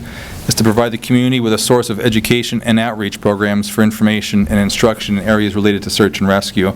Right now, KSAR is a really strong program. We got 21 active memberships, 2 probationary members. All members are required to become Wilderness First Aid certified, which is WFA, CPR certified, and must pass a strenuous physical fitness and skills assessment test annually. We have additional members who are Wilderness EMTs, PAs, nurses, and past ski patrollers. One of our director of trainings, he's one of the head instructors up at the Mountain Warfare School, which is, teaches a lot of stuff, is kind of teaching us stuff as well with rope rescue and other proper rescue for the backcountry and wilderness. Numerous call-outs throughout the year, monthly trainings they have, which are hands-on, scenario-based trainings usually, and we have a very strong partnership with Killington Resort, their ski patrol, as well as their management levels, Vermont State Police SAR program, and Rescue Inc., which is another vendor of backcountry services. All right. These are just some pictures you can flip through pretty quick, but that was an actual deployment up at the peak for a hiker last year. KSAR actually found the guy, and he would have been dead if KSAR didn't get to him that night, from that night there. He was up to waist-deep snow and couldn't move. Some trainings there. This is a rescue up off of Thornybrook Falls. A lady hurt her knee, twisted her knee, so KSAR members went out and brought her down to the trailhead for regional ambulance. Some more trainings. This is the most recent training we did. They had to go out in the wilderness, build a fire, find the patient, locate him. Your notes are still up. Yeah, still notes on the board there. Again, prior trainings. Yep. So these guys are a different breed, wanting to go out in the backcountry and hike around the woods for a bunch of hours. So their budget, originally the leadership put a budget together, requested $12,260, separate from the stipends, to cover CalTopo, equipment, professional certification, and trainings. There is a KSAR Foundation, which has been a phenomenal help in helping fund some of the stuff to keep the burden on the taxpayers as low as possible. So last year, the foundation put in about $8,000 to help outfit the team with jackets and packs and stuff. Looking at the budget, speaking about it, trying to be as fiscally conservative and responsible as possible for the taxpayer, I lowered that down to $8,000, hoping that we'll get some generated, foundation-type donations as well to make up the difference. There may also be some leftover funds from the stipends, which could help offset to get all the gear and medical equipment that's needed that the leadership put in for that. I got details on that as well. So the full police budget, what does that look like? So you can either do this, Patrick, or you can go to the other slide. So revenues, as Jim was saying, I did decrease that from 25 to 10. I'm just trying to be realistic. We have an opening right now, full-time opening. I have one officer that's off the road on light duty. It's going to be probably, again, when it's all said and done, up to 12 months. So it takes an officer off the road and puts it on the back of 3 of us, 2 officers plus myself. I include myself as a working chief. I'm out there working shifts, taking calls, domestic violence, assaults, traffic enforcement, as any other of my officers do. And then I do have time to do the administrative stuff as well. So I'm just trying to be somewhat realistic, but again, Jim, honestly, if we do get the full staffing levels, it's not going to be hard, I don't think, to get to that $25,000 amount, but I didn't want to... I'm going to stop the grants, just, so like in FY20, and so, we're just going to get this, the grants was 10,000 in FY, it's the line of above, I'm sorry, police grants. Oh, sorry, police grants, my bad. Yeah, okay, 10,000 for 2025, and the actual was nothing. Do we know where we're at for this year with this $7,000? We're at probably close to, well, almost 5,000 as of right now. Okay, so Yep. there's an improvement. Yeah, we'll be, Okay, so. yeah, the GHSP stuff, those are what you guys see, you see the campaigns, click it or ticket. And I Drive do sober, like pulled over. seeing how we've got the current years, because some of them I think last week we didn't have, but the actual. Yeah, it Oh, helps. I would like to see actuals for FY26 for the 6 months period to see where we're tracking, because we are Yeah. at 6 months already by the end Yeah. of this next week or whatever, Helps me as well. so. When we go to the expense side or whatever, can you, because I know this was a big subject or a sore subject on some last year, that I thought we were leaving in, we were leaving in for a full staff of the 200 and something, and I think now it's going. So what I did here, we eliminated the part-time staff to put those funds towards a full-time officer. So what I did this year is put in a request from 244 to 315 to request. I'm just asking how many offices is that? If it's approved, it'll be 5 officers. Okay. Yeah, now it's 4. Currently- It's approved 4. Currently, approved we 5. have Currently, we have 3 currently. Okay. But the current budget is approved 4. for 4. We Yes. have 3 staffed, Yes. and 1 is going to be light duty for a year. Right. So our Everything- operational strength is 2 plus chief. Yes. Okay. Yeah, which, as you can imagine. Yep. We all heard, safety, officer safety, it's a real thing. I mean, if we're taking a domestic violence call by ourselves, we do have backup, state police usually, or any other officer's going to come back us up. Even a DUI, a lot of times you have 2 officers there, but we don't have, they could be coming from, if it's state police, it could be coming from Danby. If it's the sheriff's, it could be coming from Rutland or somewhere else. You just don't know where your backup's coming from. Some departments out, the fire departments have like mutual aid, but a lot of times mutual aid's coming from Pittsfield, Plymouth, Stockbridge, next town over. With police, they could be coming from 3-4 towns over. If they're coming at all, they could be tied up. So, eventually at some point, like I said, kind of gradual growth throughout the years, we really need to get to a point where we can have almost 2 officers on at a time, especially nights, handling that to be our own backup, because it becomes an officer safety thing at some What's point. your estimate of response time for backup, if there's only 1 officer on in town? It varies, 20 minutes sometimes, yeah. So if If you're they're in a coming from fight, Rutland, you're talking, if the closest they're going to be a lot of times is Rutland. so if you get in a fight, it's 20 minutes still. Oh, yeah, and you're done in a fight in 5, Yep, okay. if not quicker. Is there a particular reason you didn't fill the open slot this year? Yeah, I think that's a great question. Policing in the country, but Vermont, New England, it's been very, very competitive, and the hiring pool is shrinking. The hiring process for police is strenuous. First you get hired, you have a hiring panel, an oral board, and you go for a PT test, and then you get a physical test, and you have a polygraph, and then you do all that first, then you get to go to the academy. You have to make it through 16 weeks of training, strenuous training. Then you get off training, you get onto a field training program, which could last 6+ months. You're riding with another certified officer. You have to, pass significant type of milestones, and once you get done with that, you get signed off as an officer. You can be on your own. So that's just a real quick, what is the hiring process. A polygraph is another thing that we have to do. On top of that, other towns, it's competitive. Other towns have some significant hire-on bonuses. They have other recruitment retention measures in place that we've done better than we have in the past, but try to stay competitive with that. It's difficult, including retirement programs and everything. But we don't have anybody in that queue you described to become an officer. There was one. We had one that, yes, there was one that they did not make it through. They didn't make it through. Correct. Okay, and so is it realistic for us to be able to find 2 officers for the next fiscal year? For next fiscal year, yes, there's nothing tomorrow it's going to happen. I think with a new town manager in place, someone I would like to speak with. Dave and I are starting going down that road for recruitment programs and retention programs.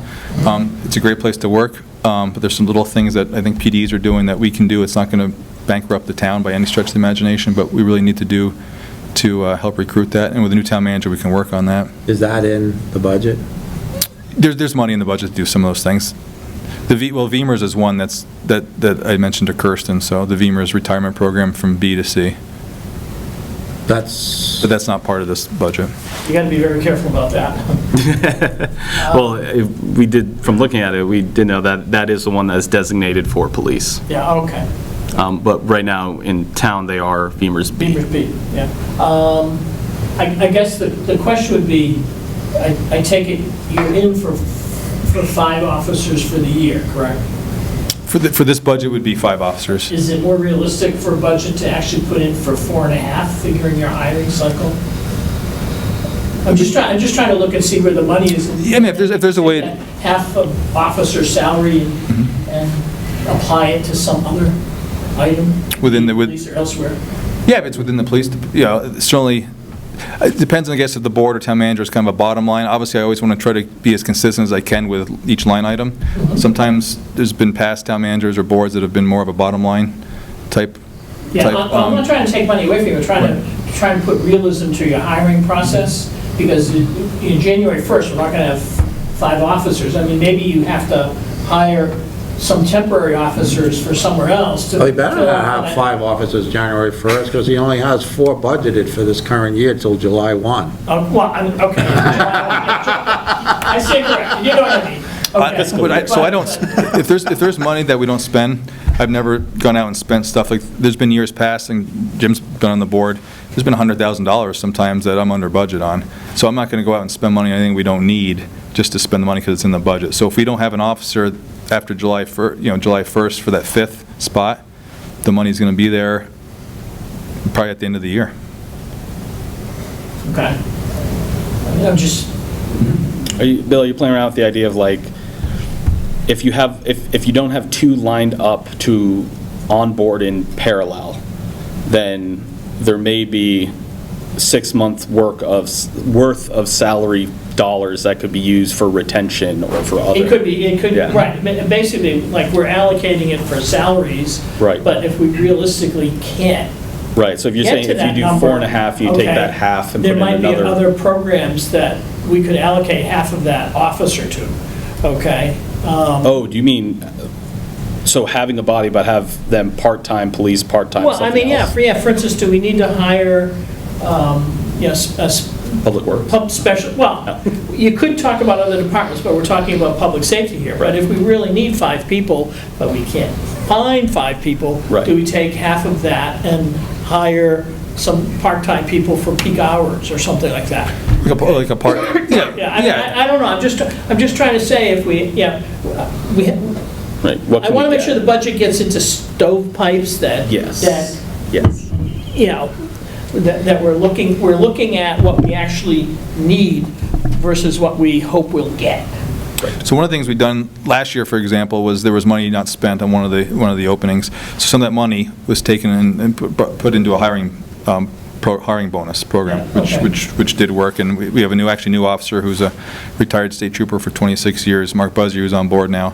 And and then of course Kale and stuff. But we use some of that monies to help, fund the hiring bonus, which a lot of Yeah, departments well, are doing. that's an example. Yeah, or, it's getting harder and harder to find part-time officers, but maybe, we've taken away the money in the past to put towards the full-time, but maybe, if there's someone from another department who can double badge, it's called, and can work here for, $15,000 for, work some weekends and stuff, there'll be money there to be able to do that. I'm just afraid if we don't budget it and allocate it, and all of a sudden we have this an opportunity of 2 amazing officers or one, I'm just Yeah, you afraid, won't get it. then Yeah. we'll have to wait a year and they're gone. And just coming back, you're asking for 5 officers Correct. for July 1 of 2026 Correct. to June 30th of 2027. Correct. Or 26, or whatever it is, 26 to 27. 27, right. And if you stick to it, then all this other conversation that we're having right now, it really doesn't matter, because if he gets into September, October, and he doesn't have, a 5th officer, and he starts coming into December and January and February, then he talks to the town manager and says, I'm not going to have this person here, but, Bill brought it up in the conversation, maybe we should have a part-time coming in for weekends or whatever. Yeah, if the need is truly there. Yeah. Yeah, we want to be able to be flexible. Yes. Working within the budget, but,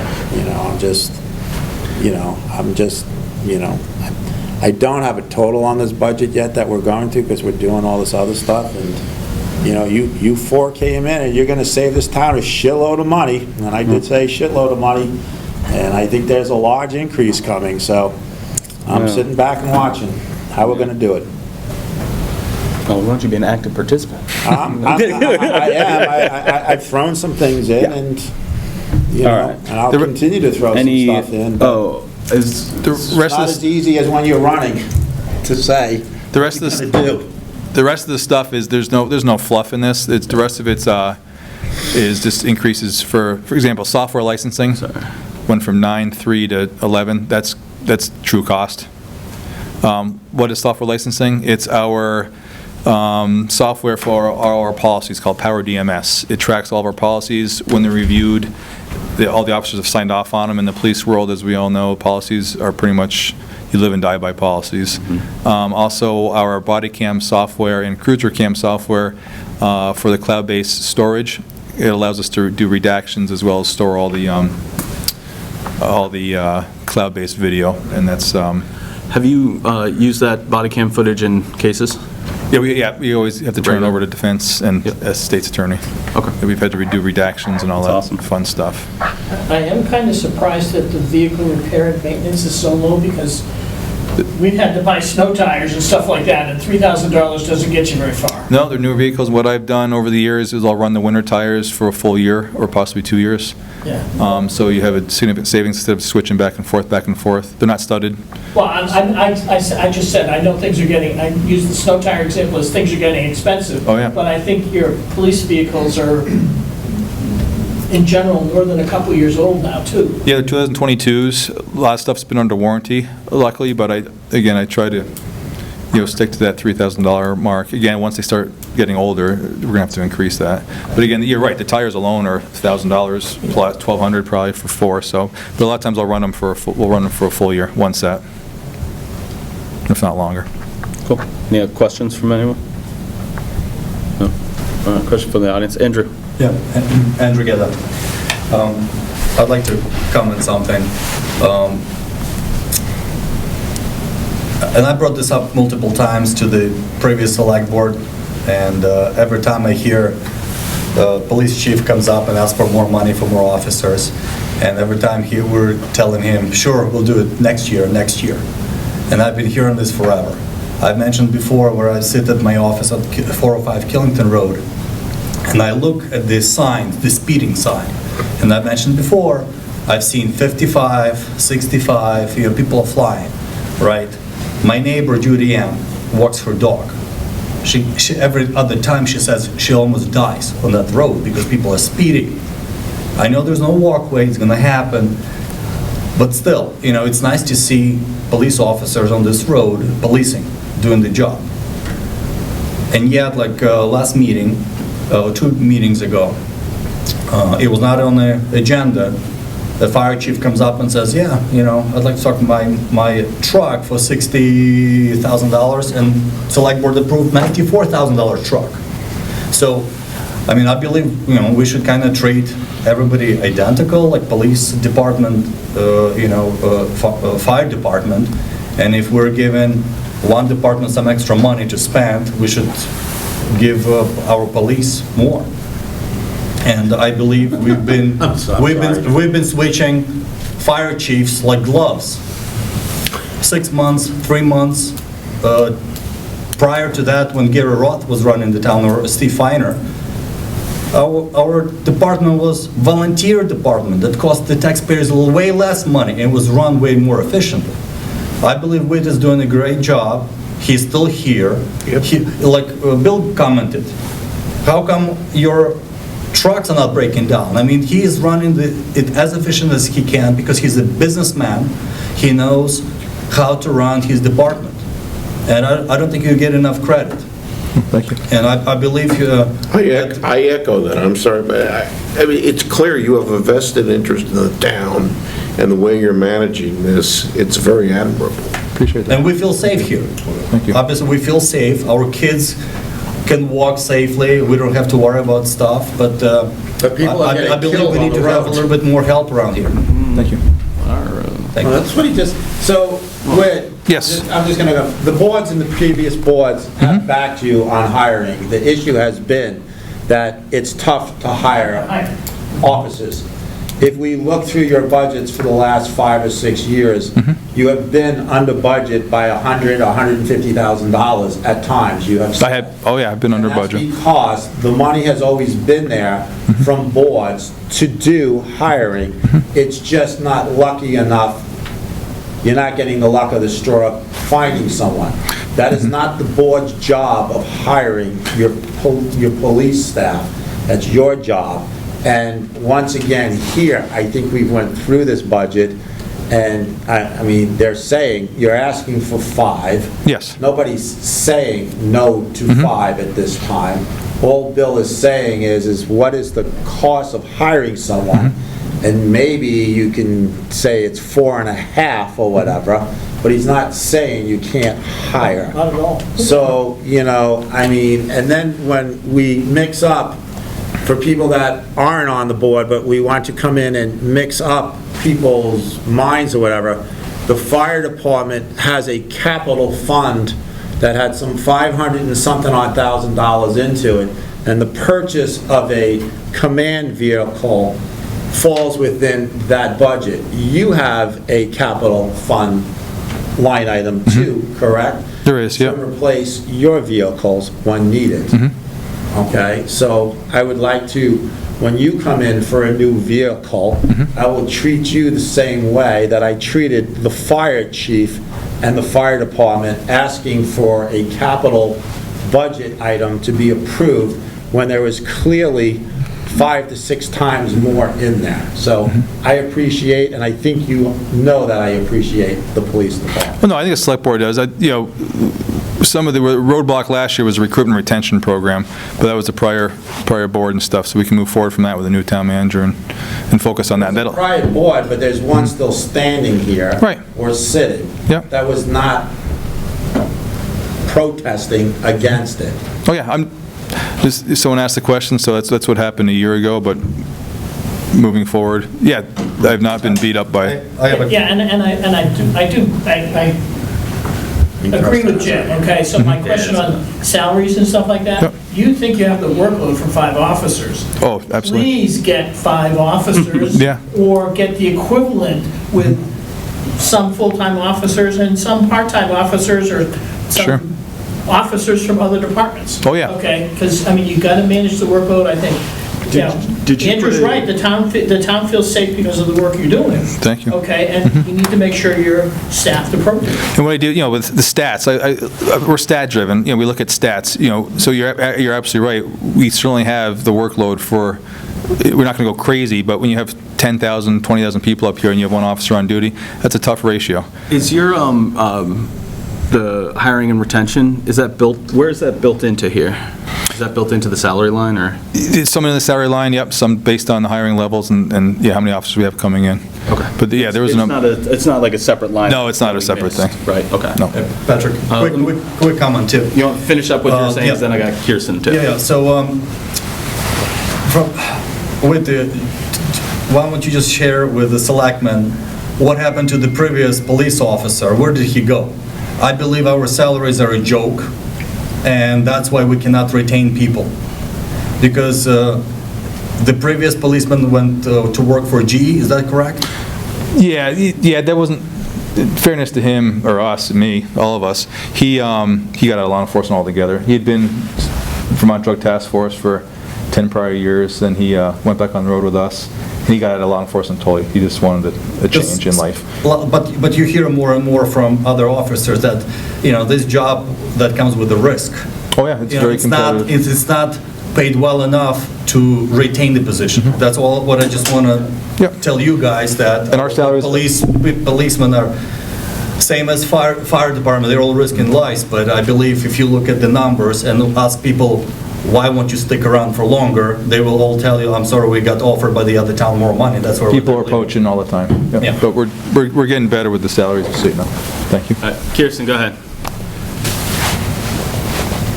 I just wanted to point out, because I'm not sure that the board knows this, when I'm looking at the lines for salaries, the police chief's line does not actually include an increase. That is a flat rate as to what the police chief's salary is at the present time. That was a decision that was made by the previous town manager.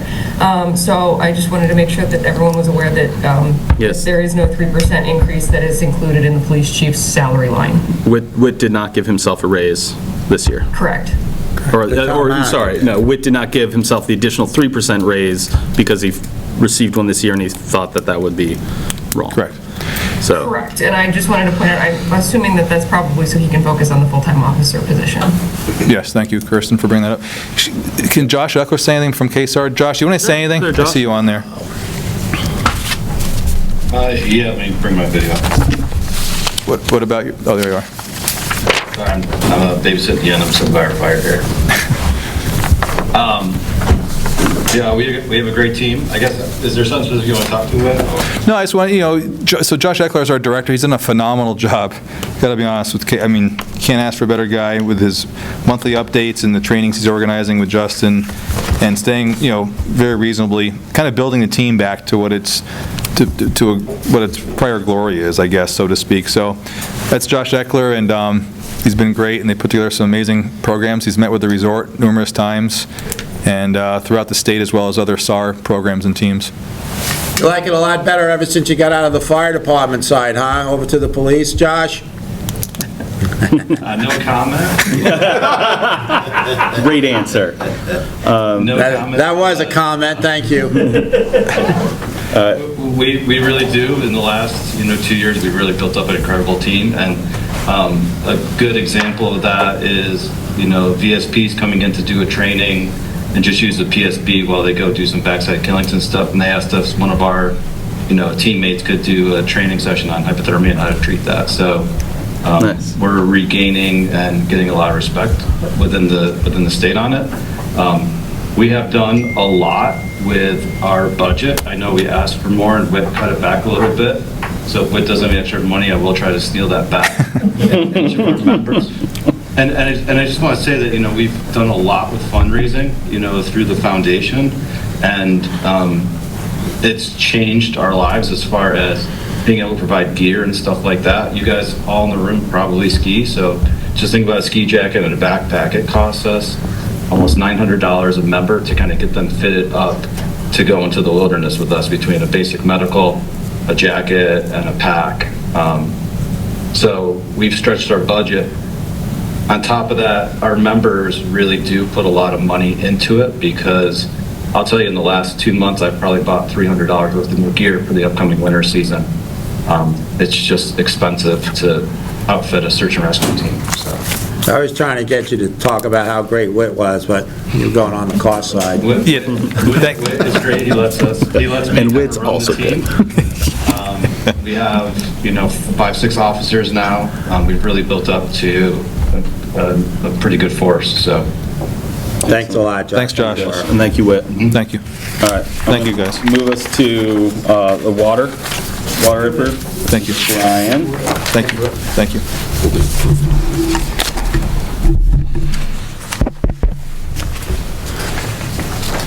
Before Brian gets into the water budget, while we're still talking water budget, this line item should not be in the general fund.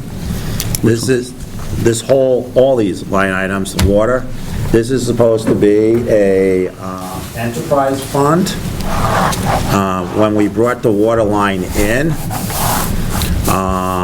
or talking about the water line, this is part of the Killington Forward project. The town people are not supposed to be paying. I'm not disagreeing with the budget. I'm disagreeing that it should not be in the general fund. This is one of those items that for the year, I think there's one more year before you get up and running, where you'll be getting funds coming in for hookups and for fees of the water running. And this is supposed to be a borrow from, pay to, Yes. and keep it out of the general fund. So hopefully, when we're looking at this expense, it is not really an expense in the general fund. They Right. should be For the first, borrowing this money, and then whatever the interest or whatever carrying cost is supposed to be paid back Are you saying through by like the a- users. are you saying like through a bond? Or, This could be one of those things where it's underneath the Killington Forward, and the voters approved up to 1 point something million of pooled reserve funds or whatever, and it could be taken from there, but it has to be tracked. right. And then the That's the interest, key part. if there is interest, and the previous boards decided not to charge interest on money we took, because it's no sense in charging our own taxpayers when we use. But I just wanted to start out with, I'm looking at the budget, and I get why it's there. But I'm just saying that I hope this is not going to go towards the general fund and say it's 2 or 3 cents on the tax dollar if, whatever, $80,000 raises a penny That's what we raises have to, 80,000. we have to figure that out with finance, because if it's funded through the budget for the first year or so, then that money would be owed back from the fund. You know, and we've had But previous it does boards, have a not with me cost. on it, that didn't, Follow through with it? no, the golf course alone, the $145,000 payment coming back or whatever. You know, this Killington Forward program used, or asked the voters to use general fund, reserves, and other pooled money to get us through. So this is a budget that starts July 1 of 2027, okay, of 2026, I'm sorry. And when do you expect to be up and running of connections? We anticipate our first connections in late spring, so possibly May, June, but we're looking But to bill. within this FY 2027 budget period. Right, and I'm saying if we bill on a quarterly cycle, then that would be 4 months after that, and that would be the first income we'd see. Okay. So I would just like to see this underneath, like the golf course, which is a enterprise fund and not in the general fund. And if they need to borrow money from, then they need to borrow money from to get them through to the billing coming in, but then pay back. Go ahead, Kirsten. Kirsten, for everyone that, or if anyone doesn't know, Kirsten is our Director of Finance, who has a sick child right now. Yes, unfortunately. Yes. So the whole question is basically, how are we going to pay for the water department until it's up and running? If we are able to figure out a way to do it and not keep it in the budget, great, because that would significantly lower the percentage that we're looking at raising. But I'm just concerned that if we don't have money coming in, how are we funding this department? And so that's why I wanted to make sure that it was brought to the board tonight to discuss. I think I already explained that. Yes. That this is an enterprise fund, and enterprise funds are supposed to pay for themselves. 30-something years ago, this town got into a trouble with an enterprise fund called the golf course and didn't follow through on making sure or whatever. And this, we have promised that this water system is not going to cost somebody that's not on the water system $1. So the plan was, it's an enterprise. We knew that there would be a year or so or whatever that would need to be funded, but we paid back. And just like the golf course borrowed some, well, millions. Yeah, millions. No, 10 million, okay, that we'll never pay back, but that one line item that stands out there of some 300 and whatever $1,000 that we, finally got 145 coming over. I do believe that we need to stick to not charging, and I will be one that's on the water line in 2 spots, okay, that I believe that I should be paying for the water line. Not someone that's not on the water line. Okay, without getting too wonky, does that mean that in NIMRIC, there should be a line item that says Killington Forward or something appropriate where these expenses can be recorded and then held aside? Paid back. To be paid back. So I think it should be set up just like the golf course, just like the fire district. That's the fire district for down below, not the Sherburne Fire District. Right. And we don't see the sewer, the Route 4 or the Killington Road for the lower part in our general fund. We don't see the golf course in our general fund. This should not be in our general fund charging every taxpayer, because if you put it in, then it's already paid for. Right. It's done. Right. It's paid for. You're not going to get it back. And we made a promise to the people that only the people on the water line will be paying for this. So I would just like to see us put it into an enterprise fund, and Brian can go through his budget, but it should not be taxed at $189,643 to the general fund. That's it. Yeah, we just need to record it somewhere, so You we need can to go back record it get and get it. Yes, yes. And I think you'll have $189,000 within the, probably in this fiscal year of 2027. That'll be great. I believe you will have it, right? That would be great. You should. Yeah. Okay, so if you want to just kind of go through the concept of this so that we have an understanding. Yeah, I just want to make sure, I did send you a separate copy, and I don't think it aligned directly with with what you had, and what I have there does not match what I... Oh, it doesn't, does it? Does not. Okay. I have this one here. Is this yours? Did they not? Yeah, that's what I was going to say. Yes, it does not match what's on the screen. Well, you have an assistant on this sheet. Because this one and you just don't have says one. 87, yeah. Versus 180. Okay, yeah, so Cool. apologies to anyone on the screen. This, I will try and maybe modify this as we go. Yeah, and I have a rough thing here so I can go through. So, starting with personnel, it's the majority of what our budget's going to be to start. I have myself budgeted for, budgeted overtime. And typically with small water systems, even to larger water systems, there's mandatory overtime on the weekends for system checks, whether it's maintaining, during snow, system checks, making sure, tank levels are all right. Typically, you do a 4-hour a day, on Saturday, Sundays to go ahead and check everything. But I went ahead and I forwarded half of that towards what would be attached to my salary, so time and a half opposed to what my rate is.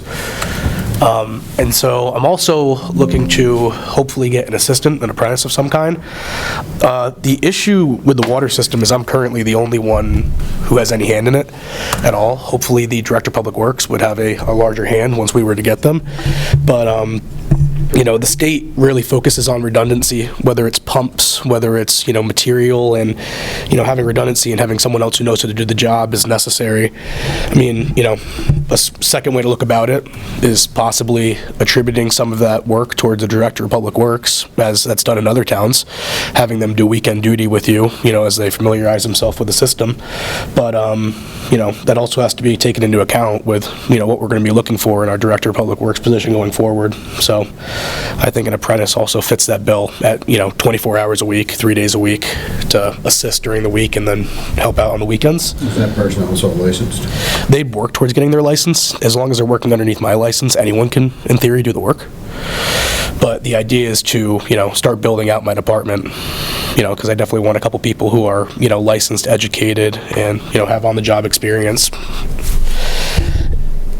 Does the second operator's salary represent full year's salary, or is that like 6 months? So it represents an entire year at 24 hours a week, and that number should also include the other 26 weeks of them being on duty on the weekend. So that should represent that planned overtime as well. Yes, we got it there.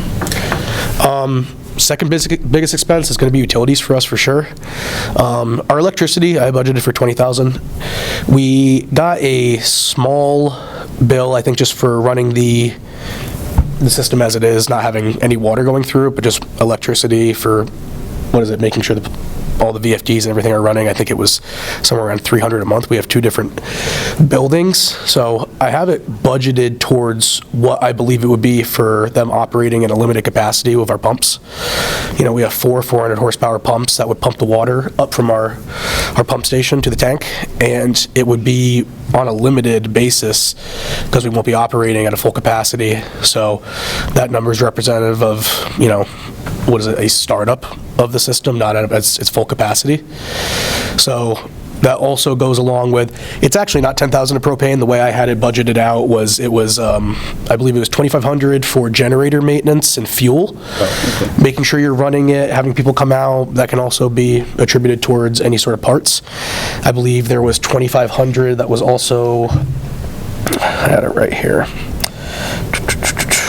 $2,500 that was attributed to propane, as well as there's also a portion of it put towards phones in Wi-Fi, which is $2,400. So that would go ahead and be towards our SIM cards for our SCADA system, as well as my phone.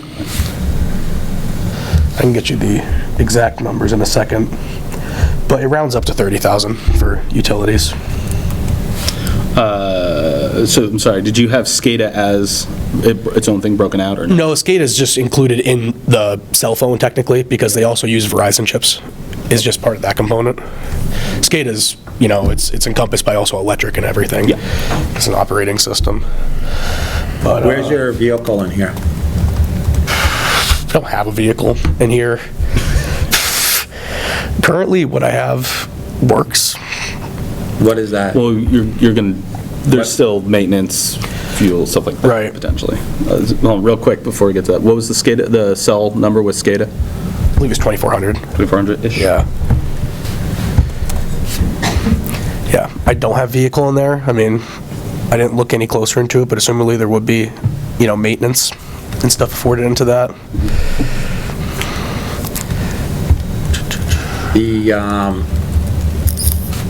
The meters that you're using, do you have to be in a certain distance, or are they, now you just be at the main office? You can be the main office, get them everywhere, yeah. And First started coming out, you had to be... right, no, these will be, you can get them anywhere. This is like Green Mountain Power, where they can just do it right at there. Maybe, I don't Yeah, have they can them. sit there and they can tell you what you got, they can look it Yeah, up. it'll be remote reads. You can put essentially like a modem in there, a radio read, and it'll transmit back to the, I'm just gonna sit here and say, once again, it's an enterprise fund, work with you. How is the board doing that you have, your commission? Water Commission. We were hoping to get met at the end of the month, but, this is my first commission. It definitely seems like it's wrangling cats, trying to get everyone all together. But Well, it's also the biggest, one of the biggest Absolutely. weeks in the year. Exactly. But we do have 3 people who are, committed to meeting, and we're looking to meet in the beginning of January. I have ways to go ahead and get them all set up on a time that they all agree upon. And then that'll involve them voting in their head, looking in the commission, or looking at the ordinance, and start setting up a process to start looking at people when they need to apply to the system. But Yeah, so early January. when you talk with them, can you please have them help you put a budget together with a vehicle in there for you to have for, because you're gonna have pumps and a whole bunch of other stuff. I'm sure you're gonna need some kind of pickup truck to throw stuff into the Yeah. back or whatever. And once again, it's an enterprise water, fund. yeah. Take it to your commission, and then let the commission come to us with a budget that shows how you're gonna recoup the cost, just like when you were in the Sherburne Fire District. You would come in and you would have, well, you were off on your own, Bill, because, not you off on your own, but Sherburne Fire District was on its own. Right, it's on its own. Yeah. Right, but the other sewer districts had to then still come to here and get their budget approved. So you show what the cost is and then how you're doing the revenue. But, just the basic roads to the tanks and stuff like that you have I to mean, drive they're up not gonna to. drive a car. Not gonna drive a car up there, particularly in the middle of winter, so yeah, you And if something definitely. goes, Have a and plow if something too, goes. actually, so Yeah. you can plow out your hydrants Yeah. and Yep. stuff too. So right now you have access to a truck with a plow. they're not but gonna- it's- I have a truck and a plow. Yeah. and a truck and a plow. I don't think Yeah, but the it's- water department. Needs to when you the go to these oldest other truck in the towns, plow. I hate to say it, but the fire department shovels out the fire hydrants, not the water department, because we're putting in a tool for the fire department, and when you go through Woodstock after a snowstorm, the fire department is out there, and they are shoveling out the fire hydrants. That would be lovely. Well, but no, when you go to Woodstock, go to a lot of other towns. Yeah, no, if they have... Who's doing it? Yeah, if they have more than one person, they'll compose the fire Yeah, department. right now, you're I'll looking take at help I can you get. and a part-time person. Well, not just the hydrants and the pump houses and stuff too. Well, then but the I believe pump house you're isn't taking gonna... care of those I can right now. plow He's that got out. that underneath, but he's gonna need a snow blower or a plow, because He's some of got those to fight his areas... way in the middle of a snowstorm, God. Yeah, so, Yeah. you might even need a raft Yeah, on, 4x4 snowmobile. over by the Mountain Inn. Any of that. I mean, the Mountain Times. But, In case it floods. yeah. But yeah, I will say Then we again, have just too make much sure water. if it's not obvious to anyone yet, this is a very rough budget. This is my first budget that I've ever made. So, anything that you guys can go ahead and push towards me that we can go ahead and lock down closer with our commission, please do. You've got, who's on your board? Ethan Phelps, Chris Carr, and Michael Tamsin Okay, and Ethan Phelps does the budget for Killington Ski Resort for their for the water resort. water and sewer up there. Yeah. Chris Carr is on the Sherburne Fire District. He's Michael done a few with Tamsin the- worked in public utilities and gas. Yeah. You got a good crew. So, I got to start some team. so all I'm getting at is, thank you for your time, but it's an enterprise fund. Come back and show us how you're gonna get the money back from the users. Cool. Thank you, Brian. Doesn't matter if it's 86,000 Oh, or sorry, does anyone else have questions about this stuff? Online, in the room? Is this board on board with me saying, this is an enterprise fund? This should be taken away and should be figured out? No, that's great. Even if it is a short-term, Yeah. one-year loan, it's Right, it should not be reflected in the general fund. any collection of No, there's revenue. something Yep. that says chat. We should be There's some chat, reporting, I don't know. we should be reporting it in the town book for Yes. the town meeting. Exactly. Yeah, you can. Yeah. Yep, and also, hopefully with the. So at this point in time, all the bills coming in are going to the town, though. Right. So electricity, propane, that stuff is being paid right now out of the general fund. That's, I think, what we have to get with Kirsten to make sure that it is. And the voters voted for Killington Forward to be paid from. Now it's up to the people to keep track of. It's not my job, it's not your job. It's not your job, Ricky. Right. Now it's his job in January 12th. It is being tracked. Yeah. I do have a list of everything that is being spent. Yeah. We're tracking those expenses. So that's something that we could put in a separate item into the town report. I think Kirsten's doing a great job, and I think she has it under control, and, Excellent. just move it over to an enterprise funding. Don't charge the taxpayers 2 or 3 cents for that $190,000 or maybe $200,000 with a truck. Yeah. Most water departments are viewed as a company within a town. Yeah. Right, same way. Okay? Excellent. Thank you, Brian. Thank you, guys. I'd like to go on something. Go ahead, Andrew. So as a taxpayer, the board came up, we voted, hey, let's run the water, Killington forward, it's all gonna be looking good, right? And then 2 years later, the board says, oh, how are we gonna pay for it, you know? So let's go along Killington Road and everybody within 200 feet, and we're gonna force them to buy those ERUs and sign up for that water, right? So I think if the voters of the town voted for it, I believe the vote, since everybody's property values are going up, why won't everybody kind of chip in and start sharing the cost of the water system? And we should encourage people to sign up, not punish them for bringing the water. And that was the biggest problem that everybody else is facing right now. Because Trail Creek, they said, hell no, we're not gonna hook up to the water system because of the cost. And it's a chain reaction. So we're facing a huge problem. I remember Jim saying Great Gulf is going to pay for it, and those condos are going to be built, and so far I don't even see a foundation in the ground. And yet, we're going to be forcing people along Killington Road to sign up. Well, number one, we're not forcing people to sign up, and I think this is going to bring up... There's going to be a fee for... Can I finish saying something here, whatever? Okay, since, this is just going to be a whole lot of fun. I received a phone call the other day from someone that's well went out about 600 feet off of the Killington Road. Okay? Well is dry. People's wells are failing. The town needed to do something. We have PFAS in the area. Most of the places on the Killington Road are paying more in a monthly fee times 12 than what it's going to cost to hook into the water system and run it.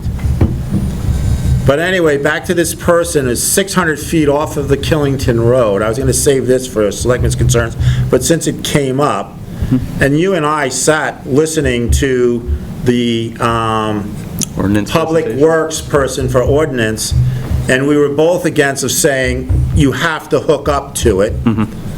Okay? But we were told that it was a work in progress and there would be changes to it.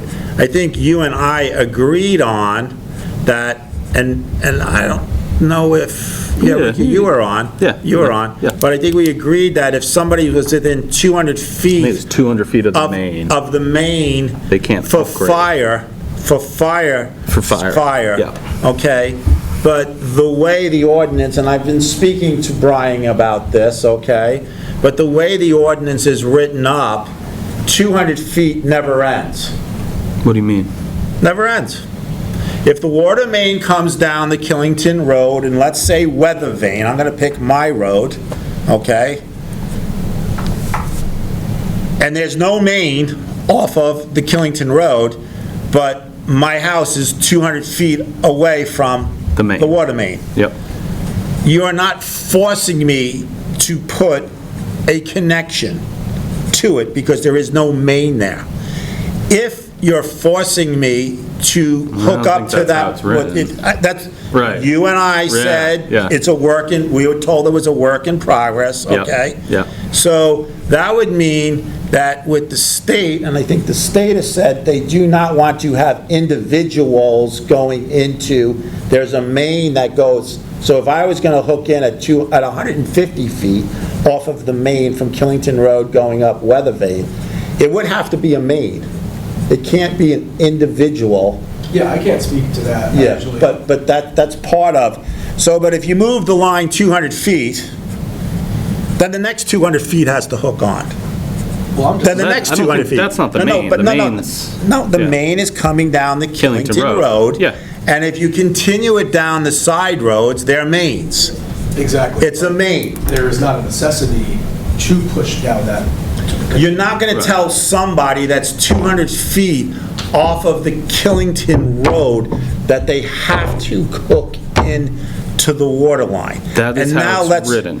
And once yeah, again, it's- you and I and Ricky, Right, we asked it we for argued, clarification or on it. we questioned, and we were told it was a work in progress. Right. And we were told that, I think I was in a meeting in July. we were told that it was a Same work in thing progress, repeated. Yeah. and we Yeah. needed to wait for a board Right. to Yeah. be Right. and formalize the stuff. Right. So I'm You gonna work get on that back to, language. I'm gonna Yeah. get back to, there's 750,000 gallons of water a day for the town. There's 1.5 million gallons a day total that is approved by the state of Vermont to work out of those wells down on that pump station house, okay? Great Gulf has 750,000 gallons, along with the resort for their places. The town has 750,000 gallons. So the minute that you have the water line going through, okay, and it goes through there, they're allocated 750,000 gallons, remember that, okay? And there's not enough water for everyone. 750,000 gallons could get eaten up pretty quick with condominiums and everything else along the way. High Ridge condominiums, when they first built High Ridge condominiums back in 1983 or 1987, it specifically states, if the, in the deed, it specifically states, when the town brings a municipal water system within 100 feet of their connection, which is in East Mountain Road, because the water comes from on the other side of the road up at Mountainside 1, they shall, it doesn't say can, they shall hook into the water system. That was part of their thing. So all of a sudden, you got High Ridge condominiums that shall hook into that water system. There are other condominiums that want to hook in. There's KMS that is waiting for us to get this down. There's the amount of hotel. restaurants. There's a bunch of places that are waiting, and that's what we need to wait for from your department. But I can tell you that 750,000 gallons sounds like a lot, but for the need that's gonna be up and down the road, I think it's gonna go pretty quick over the next couple of years. As long as we save Into it. some for the workforce housing. Well, you look at that too, so there has to be planning there. So Yeah. all I'm getting at is that, yes, Andrew, Gita, I did say that this was gonna be paid for by Great Gulf, and if you do understand the contract that was written up, you will see that the TIF should start getting paid by Great Gulf, 27, 28. If it goes over the $2 million mark that we were supposed to use from the general fund reserves, then they have to pay that difference right away, even if it was this year. And on top of it, the beauty of the TIF thing is that we got the TIF before a reappraisal. Yeah. The reappraisal increase counts towards. The base is from that day that we got the TIF approval. So if land is going for 2, 3, 4 times more and on ski resort things a lot higher. The minute this reappraisal is done, we should be collecting. So hopefully, when I know John asked the question of where we're at, I really do hope that this reappraisal is done. And since I'm using my time here, so I don't have to talk later, I know the Mountain Times, and I think Polly was on earlier. Polly is on, I think You know, so. she was, she might have checked out. She's still on. She's still on. She's But still the on. newspaper is putting out another thing, I believe, in this week's paper, because this current week's paper, so next week's paper, Wednesday, you gotta remember that the state last year used a new formula for math again, that a 70 CLA is 100. So when you look at the paper that's out now and it says our tax rate based off of the $2.15 of the base rate and then adding in, I think, 56 or 58% CLA, which means we really have a 35% CLA, but the new 70-100 brings us up to 56. If you look to the sheet to the left on this current paper, you will see Bridgewater has the same $2.15, but since they did a reappraisal, I think, last year or the year before, their reappraisal puts them at 143%. So the $2.15 comes down to $1.50, okay? So don't be scared by the paperwork. If you're at around 2.5 times higher than what you're on the grand list now, you're going to be paying about the same amount of money. But we really do need folks to understand, and everyone needs to read the agreements, and maybe this board needs to sit down in an executive session one day and sit with legal counsel, okay, to understand what's there, and then come out of executive session for legal and get the new board on track of all of the conversations that went on to get to that legal thing. So TIF is a great project, and if you want to pick on this, and that, it's not going to work, but just take a look at it. If not for TIF, we would have never went for a $25 million raise grant, that our road from the lookout down would need to be done in the next, should have probably been done already, and it would cost you some $20 million on the tax rate. We have that money coming to us. And some might argue that, yeah, well, I'm paying it in my federal taxes. Well, the board back then figured you're going to pay for it anyway because it's going to go to another town in Vermont or another state. So let's get it here in Killington. So, I got one point of clarification, and Sure. maybe you can help. Okay, so On water? yeah, on water. So we know TIF is paying for construction, okay?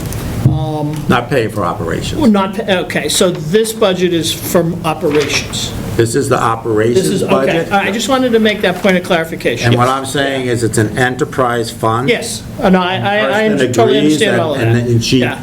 But I just- doing a great job, and she will For people move who are it listening, over I wanted to clarify that Yes. this is operations, Yes. okay, and That's- TIF is for the construction. Yes. Right. Okay. But That's what let's TIF get can't cover, further. yes. The water line from the lookout down to Route 4 is not part of not It's not TIF. part of TIF, right. So that Very would important. ultimately get out of bonds, that would get paid out of operations again. But the bond money that we have from the water division, the bond bank or whatever, going from, let's say, the lookout down, all the ways down, it's some crazy $10, $11 million total project. I believe we're only on the hook for the people in the district. Right. Are only on the hook for around $200,000, because the rest is grants and It's not grants, payable yeah. back.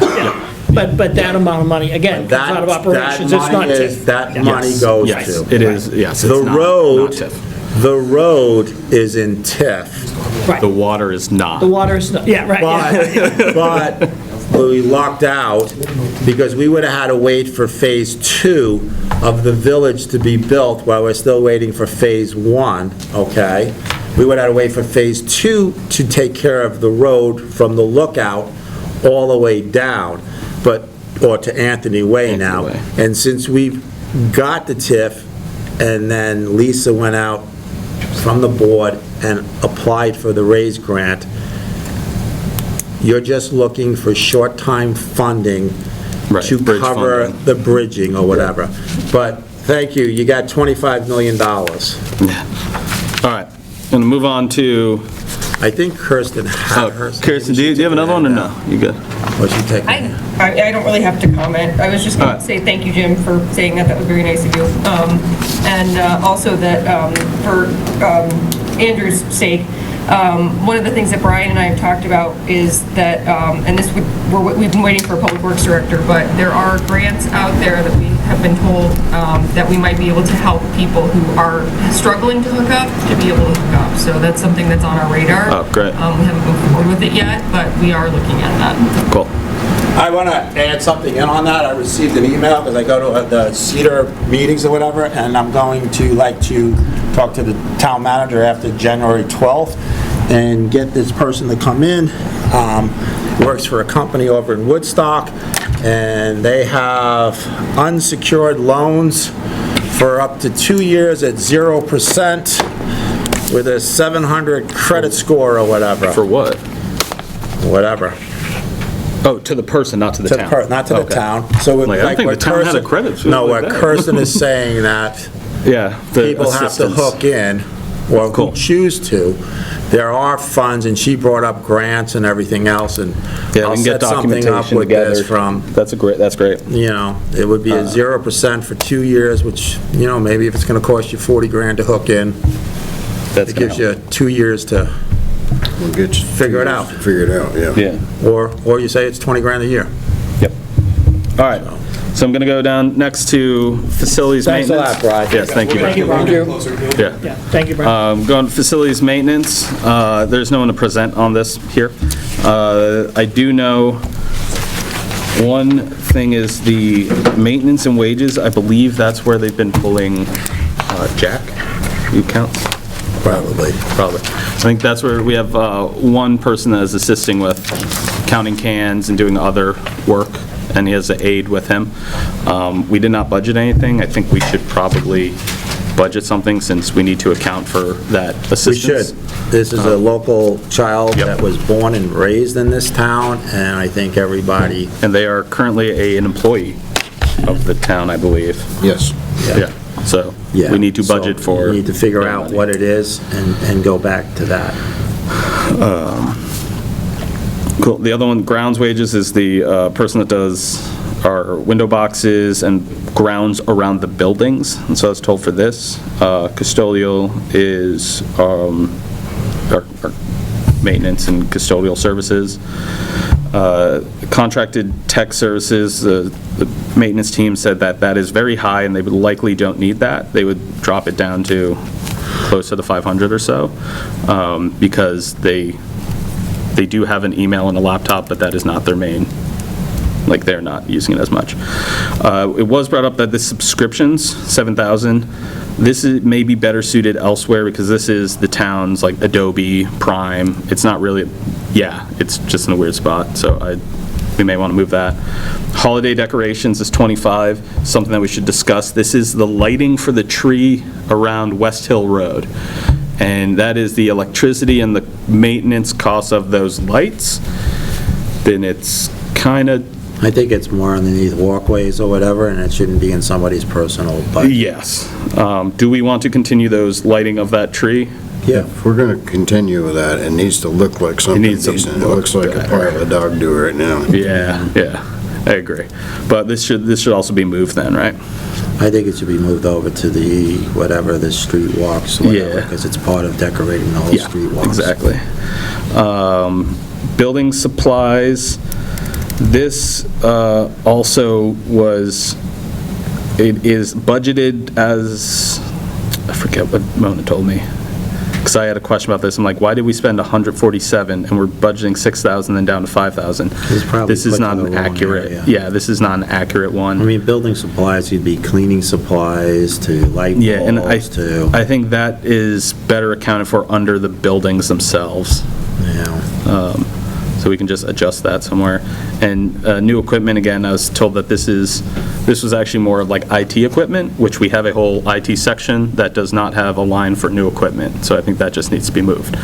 So with that cleaning up, if we do clean that up, really we're looking at the top 4 lines of what we're paying to persons, and then a little bit for like an email if you forget a password or something breaks on your laptop.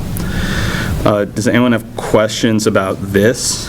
I just have a comment. When we go to the salaries, make sure, don't get stuck on the FY '26. Yeah. The actual in 2025 was 54,516.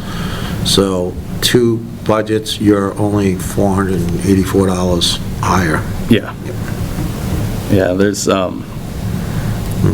we've run into that quite a bit of the budgeted for the prior year is not necessarily, A lot of times they don't take into consideration what the actual was the year Yeah. before, and they just put a number in. yeah. Any questions on that? The update. But just because you're lowering that 116 or whatever, you're gonna have to put it into the right places, so. It's going elsewhere. Yeah, right, exactly. It's not money saved, it's just money moved. Next one's gonna be traffic, like this is what you were talking, right? The walkway/welcome signs, And again, I ROA, think- right of, Right, of, no, don't right know of what away.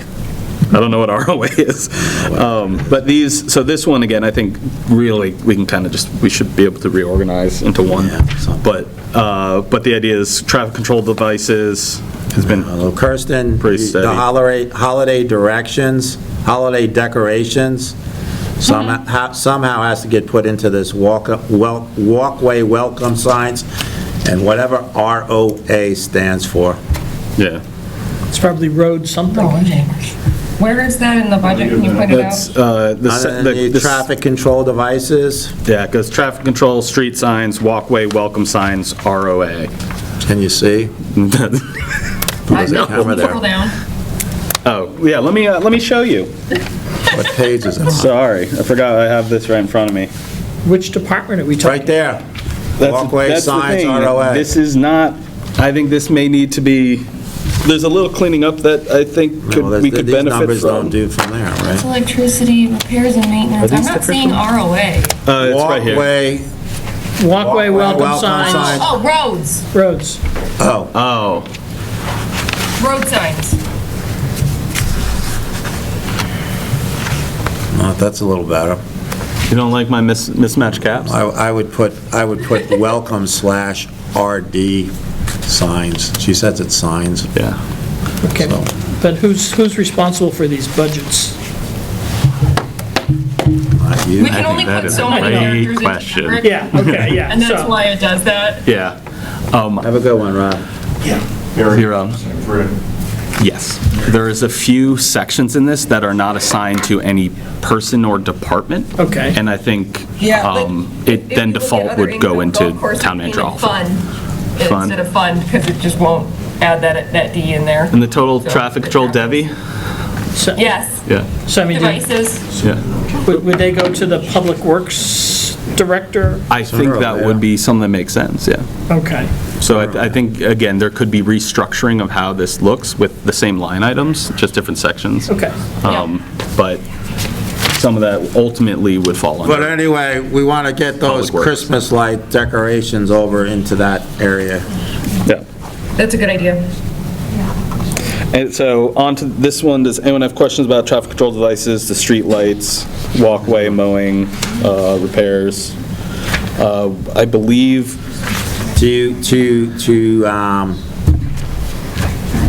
It's been over a decade. They'll still win the bid probably, but I think at some point, just so we get everybody knowing that we put bids out for lawn mowing, that we put it out this winter.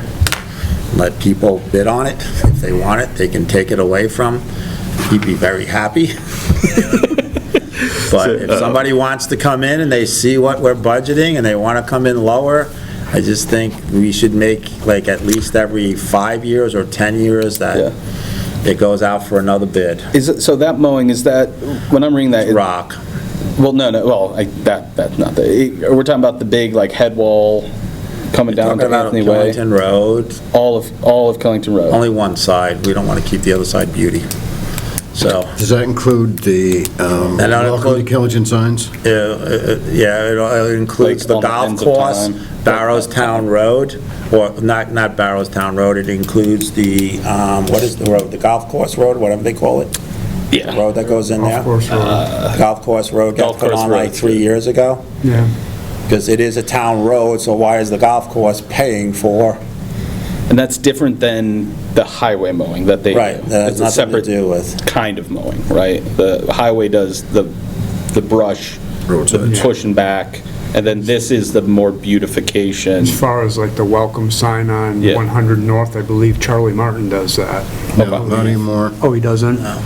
No, so last year didn't get done for quite a while, and then I think, I'll have to admit, I'm not sure who. You just have to Gorilla tell, planted some flowers you just have to there. tell whoever wins the, Bid. whoever has the bid, that Yeah. this is what it Yeah, is. this is what the bid is. Yeah, okay, cool. And I think that's it for today. We still have a few to go on of like vehicles, town garage, road, zoning planning, and fire department that we're gonna tackle on the 5th. Any final questions, thoughts, or anything on budget? And then we'll go to. Yeah, I do. concern. I've got something. I think going forward, I mentioned this to you, that the gasoline and fuel needs to come out of all the different departments instead of coming out of the highway. Yeah, Kirsten, can we check on that? I noticed that when I was reviewing the Yes. budget.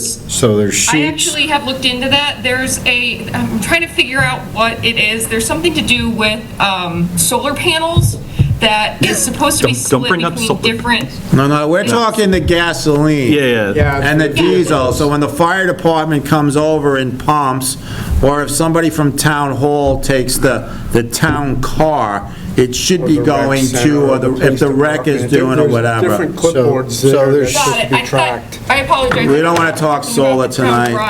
It's dark out. So there's sheets down at the- That's something I'm fixing. Yeah.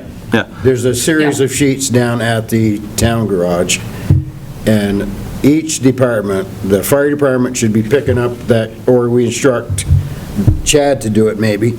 At the end of each month, those sheets need to get to the Right. town office so that the fuel gets billed to the proper place. Right, So yeah. it comes out of which budget? It comes out of the fire department's. And we're tracking it correctly, so like inventory management wise, we're tracking. But it. like the sheets But on the set at budget, the- on the at- budget, Right. it's reflected differently depending on department. Some departments show a fuel line and some do not. Well, And they so we all need- should show, if they're Yeah, we need a using fuel, consistency. if they use fuel, they should. Yes. Yes. And this is where the board should Yes. get involved in this conversation. Right. It should be, because I always Agree. thought, I agree, but we For a are, long time, there was no separate sheets even at the town garage. Yeah, it was a hodgepodge. It was a friggin', Yeah. it was a. so yeah, we just need to, in the budget, consistently either show it by each it department didn't really matter or either, because they in the didn't one have separate spot. line items Yeah, on their own. true. I guess for tracking You got it, purposes. yeah, you got it all, whatever. It Cool. was just like, I pulled whatever, All right, but I wasn't billed. I never pulled. Even when I used the town car the 4 or 5 times, you never fill it up, never put gas in it? yeah, I did. Oh, I thought this was Outside the- of, Outside of that one? yeah. Yeah, it's cleaner. Then open up I a just wanted to door. say thank you to all of you for letting me be able to be remote tonight. That was very helpful, and I appreciate it. Well, we really didn't have a say.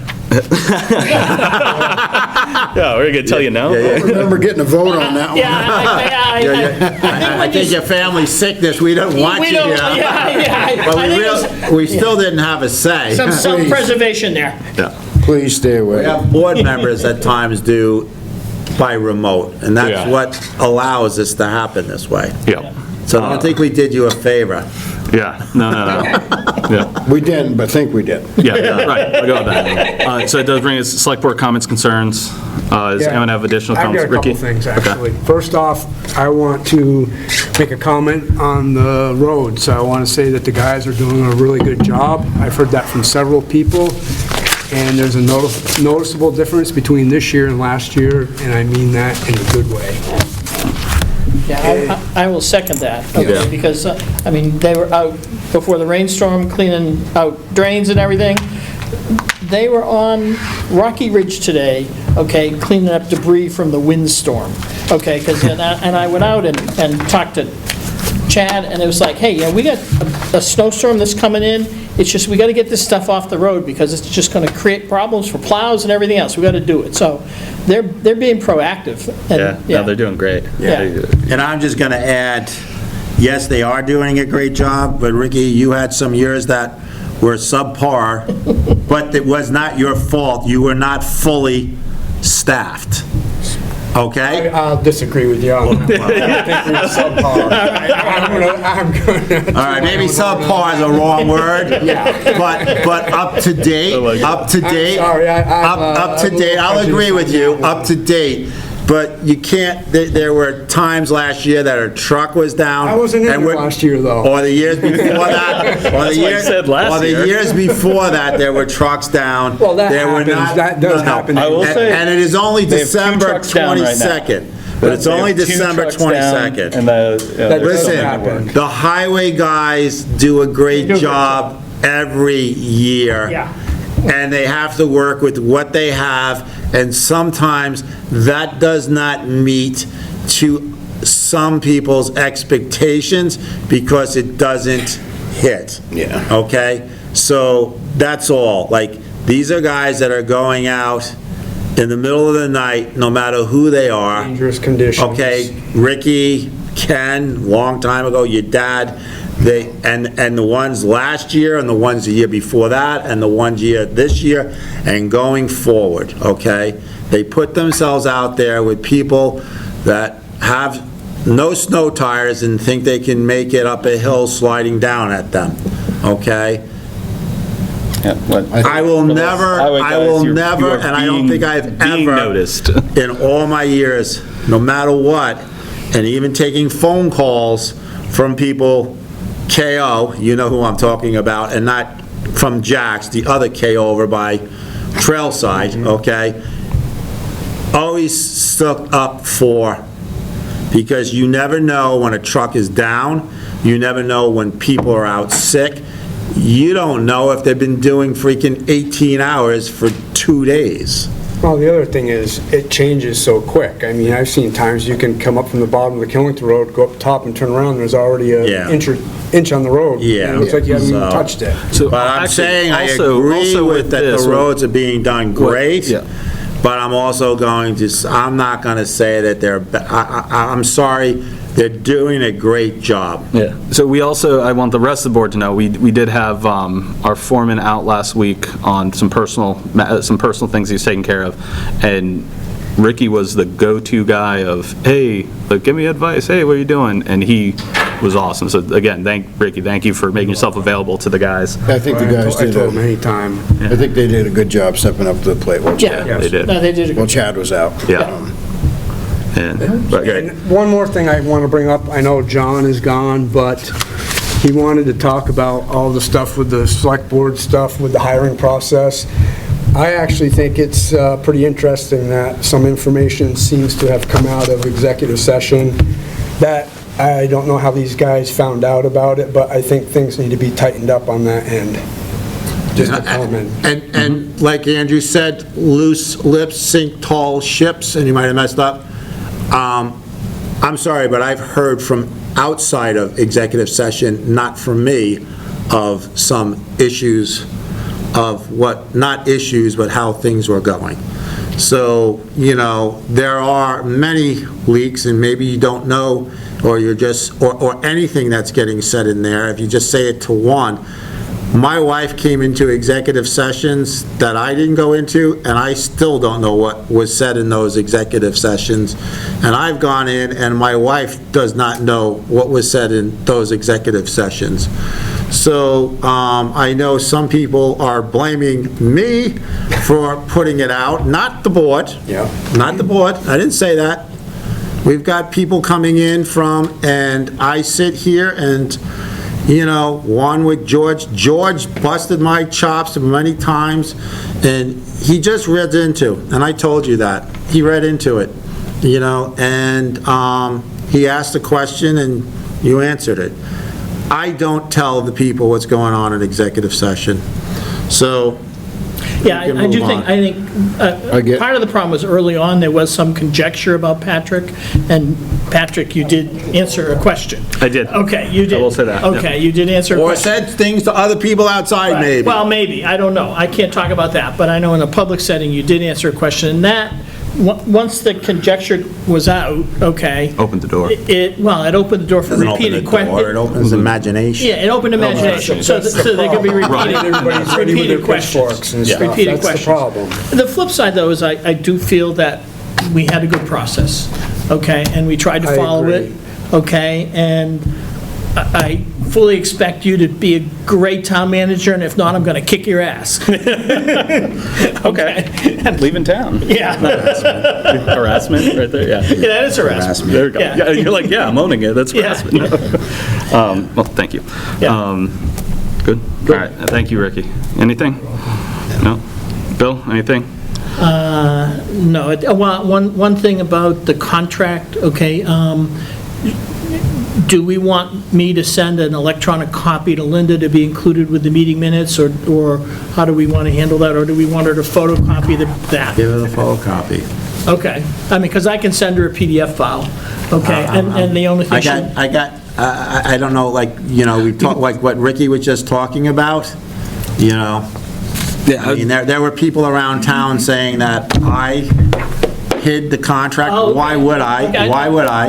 And I made it clear that I will get this down there. I was just trying to I make might have it- drew a little bit on the front page, but I all was we just really trying to care make- about Jim. is slipping in the back page, okay? Jim, I'm not I just went around this table. commenting about you bringing it down there, I'm commenting about, do we make it easier for Linda to do her job, to have an electronic I copy? think we should scan the actual. Scan the actual, that's fine by me. Yeah, because then it That's actually fine. has the wet signature. That's fine, I believe it goes into a personnel file, Yep. that too.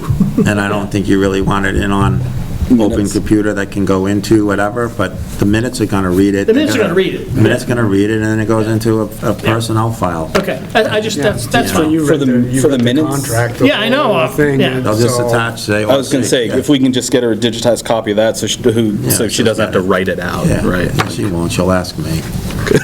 Yeah, well, yeah, you have a copy Do you of it have it, anyways. whatever. Yeah, you have a Get copy me of it. one. Yeah, I'll lose it between now and then. Well, now you've already said it, so. That's why, I mean, I think I had to the last time I handed it over to. Yeah. You did too. We signed it. Yeah, we did. We signed it here, that. and we put it over Yeah. here. Yep. And sorry. That's okay. I'll leave it at that. It is what it is, Came out- that's history. Came out that- Make a motion? Oh, well, we're not gonna make a motion, you guys spoke. Oh, you got more? Yeah, I have one, it's a comment, okay? And I don't know if you guys really get me, whatever, but sometimes I will make a motion to move forward while voting no. Sometimes I'll second a motion if nobody ever wants to second a motion, just because I think if someone has the time on the board to make a motion, then we should at least second it, so it has conversation. And just because sometimes I don't vote with the board, does not mean that I don't go with the full board discussion after. If the conversation pops up some other time, might be another shot for me to say something, but we move on. Okay? The board hired a person on, pull up my big pants, it was 3-1, I lost the game, I move on to the next game. And the game is to move the town of Killington forward. Okay? So, and you may have, like, well, Jim voted no for me, or no, it's over. It's the town now.